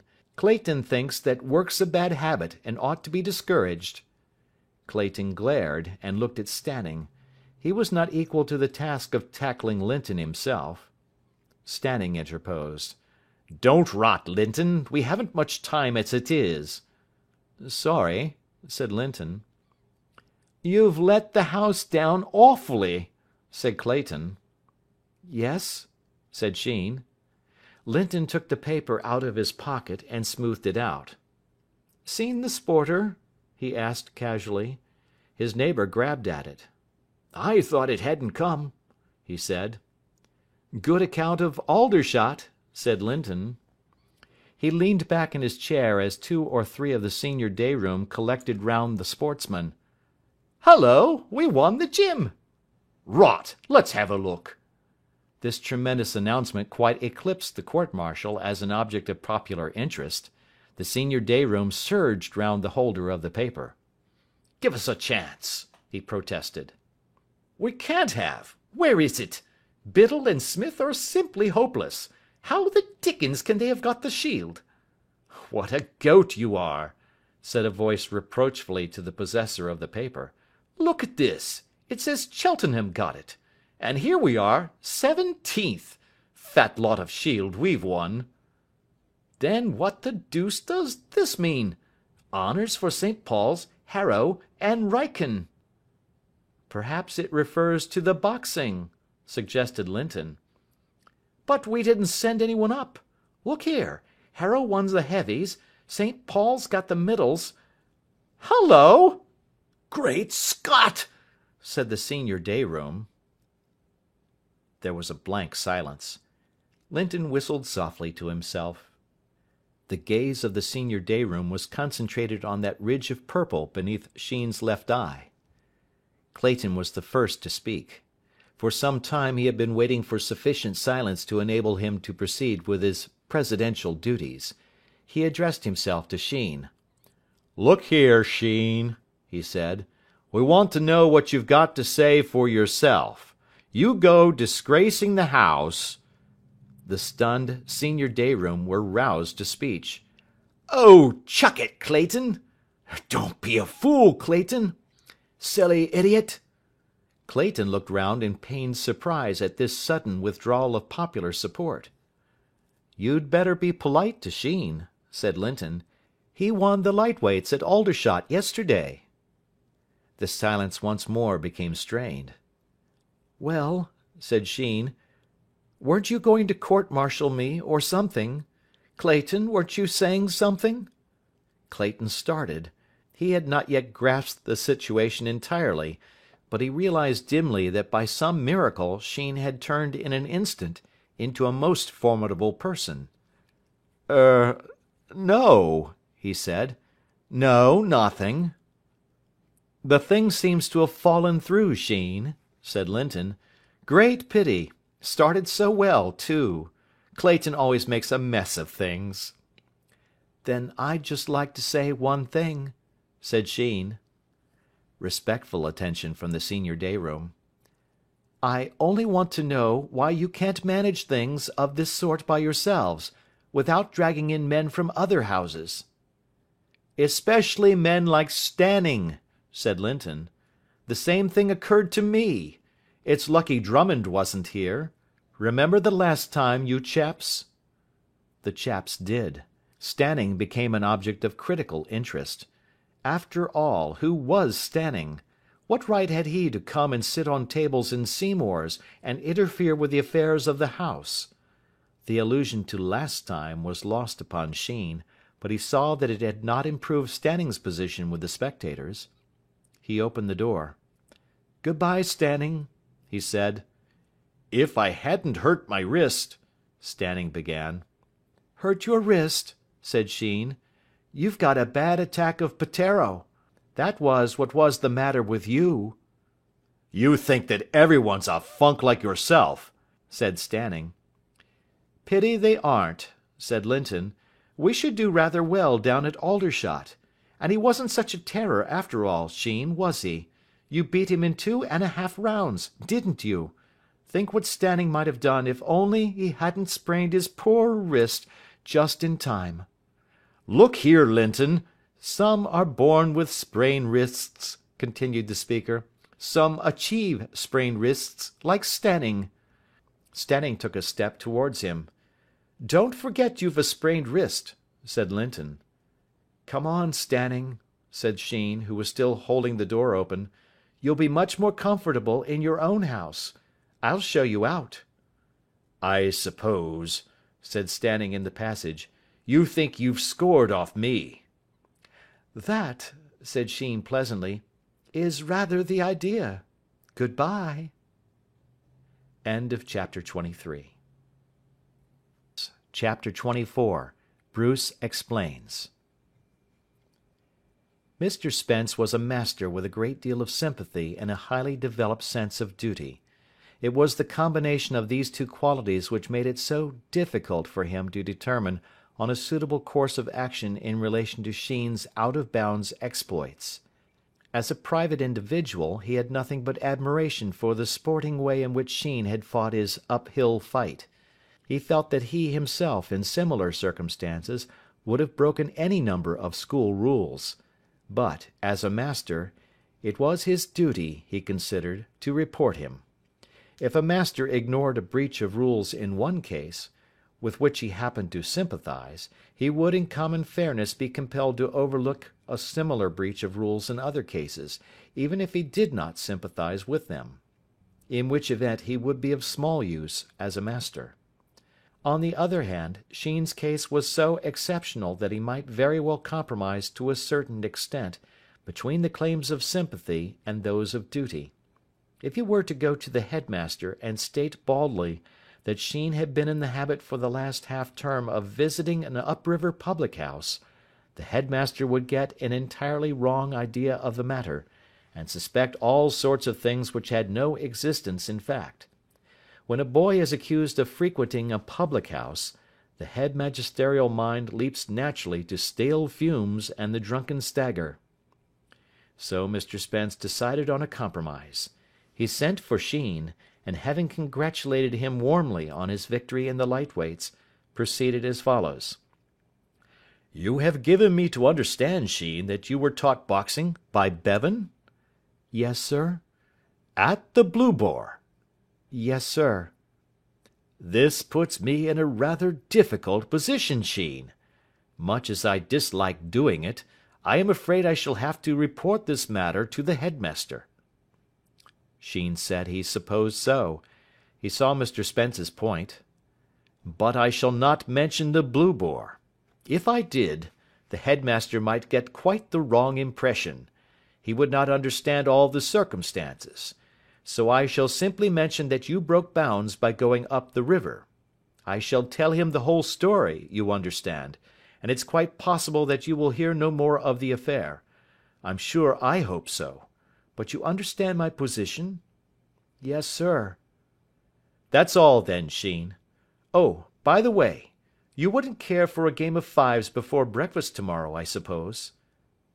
"I should like it, sir." "Not too stiff?" "No, sir." "Very well, then. I'll be there by 7:15. Jack Bruce was waiting to see the headmaster in his study at the end of afternoon school. "Well, Bruce," said the headmaster, coming into the room and laying down some books on the table, "do you want to speak to me? Will you give your father my congratulations on his victory? I shall be writing to him tonight. I see from the paper that the polling was very even. Apparently one or two voters arrived at the last moment and turned the scale." "Yes, sir." "It is a most gratifying result.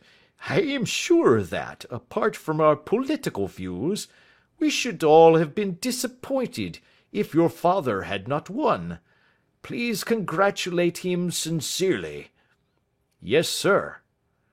"Well, Bruce, and what was it that you wished to see me about?"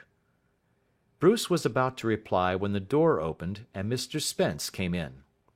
"One moment, Bruce," said the headmaster. "Yes, Spence?" Mr Spence made his report clearly and concisely. Bruce listened with interest. He thought it hardly playing the game for the gymnasium master to hand Sheen over to be executed at the very moment when the school was shaking hands with itself over the one decent thing that had been done for it in the course of the athletic year. But he told himself philosophically that he supposed masters had to do these things. Then he noticed with some surprise that Mr Spence was putting the matter in a very favourable light for the accused. He was avoiding with some care any mention of the Blue Boar. When he had occasion to refer to the scene of Sheen's training, he mentioned it vaguely as a house. "This man Bevan, who is an excellent fellow and a personal friend of my own, has a house some way up the river." "Of course a public-house is a house." "Up the river," said the headmaster meditatively. It seemed that that was all that was wrong. The prosecution centred round that point and no other. Jack Bruce, as he listened, saw his way of coping with the situation.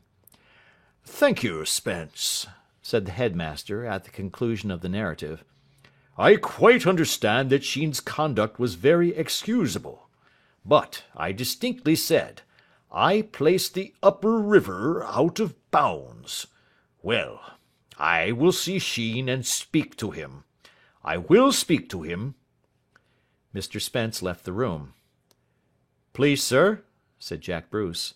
Ah, Bruce, I am afraid I have kept you some little time. Yes? I couldn't help hearing what Mr. Spence was saying to you about Sheen, sir. I don't think he knows quite what really happened. You mean? Sheen went there by road. I used to take him in my motor. What did you say, Bruce? My motor car, sir. That's to say, my father's. We used to go together every day. I am glad to hear it. I am glad. Then I need say nothing to Sheen after all. I am glad. But, Bruce, proceeded the headmaster after a pause. Yes, sir? Are you in the habit of driving a motor car frequently? Every day, sir. You see, I am going to take up motors when I leave school, so it's all education. The headmaster was silent. To him the word education meant classics. There was a modern side at Wrykyn, and an engineering side, and also a science side, but in his heart he recognized but one education, the classics. Nothing that he had heard, nothing that he had read in the papers and the monthly reviews, had brought home to him the spirit of the age and the fact that things were not as they used to be so clearly as this one remark of Jack Bruce's. For here was Bruce admitting that in his spare time he drove motors. And stranger still, that he did it not as a wild frolic, but seriously, with a view to his future career. The old order changeth, thought the headmaster a little sadly. Then he brought himself back from his mental plunge into the future. Well, well, Bruce, he said, we need not discuss the merits and demerits of driving motor cars, need we? What did you wish to see me about? I came to ask if I might get off morning school tomorrow, sir. Those voters who got to the poll just in time and settled the election, I brought them down in the car. And the policeman, he's a radical and voted for Pedder, Mr. Pedder, has sworn, says I was exceeding the speed limit. The headmaster pressed a hand to his forehead, and his mind swam into the future. Well, Bruce, he said at length, in the voice of one whom nothing can surprise now. He says I was going 28 miles an hour, and if I can get to the court tomorrow morning I can prove that I wasn't. I brought them to the poll in the little runabout. And the little runabout, said the headmaster, does not travel at 28 miles an hour? No, sir. It can't go more than 20 at the outside. Very well, Bruce. You need not come to school tomorrow morning. Thank you, sir. The headmaster stood thinking. The new order. Bruce, he said. Yes, sir? Tell me, do I look very old? Bruce stared. Do I look 300 years old? No, sir, said Bruce, with the stolid wariness of the boy who fears that a master is subtly chaffing him. I feel more, Bruce, said the headmaster, with a smile. I feel more. You will remember to congratulate your father for me, won't you? Outside the door, Jack Bruce paused in deep reflection. Rum, he said to himself. Jolly rum. On the senior gravel he met Sheen. "Hello, Sheen," he said. "What are you going to do?" "Drummond wants me to tea with him in the infirmary." "It's all right, then?" "Yes. I got a note from him during afternoon school. You coming?" "All right. I say, Sheen, the old man's rather rum sometimes, isn't he?" "What's he been doing now?" Oh, nothing. How do you feel after Aldershot? Tell us all about it. I've not heard a word yet." That is the end of chapter 24 and the end of The White Feather by P.G. Wodehouse. Thank you for listening.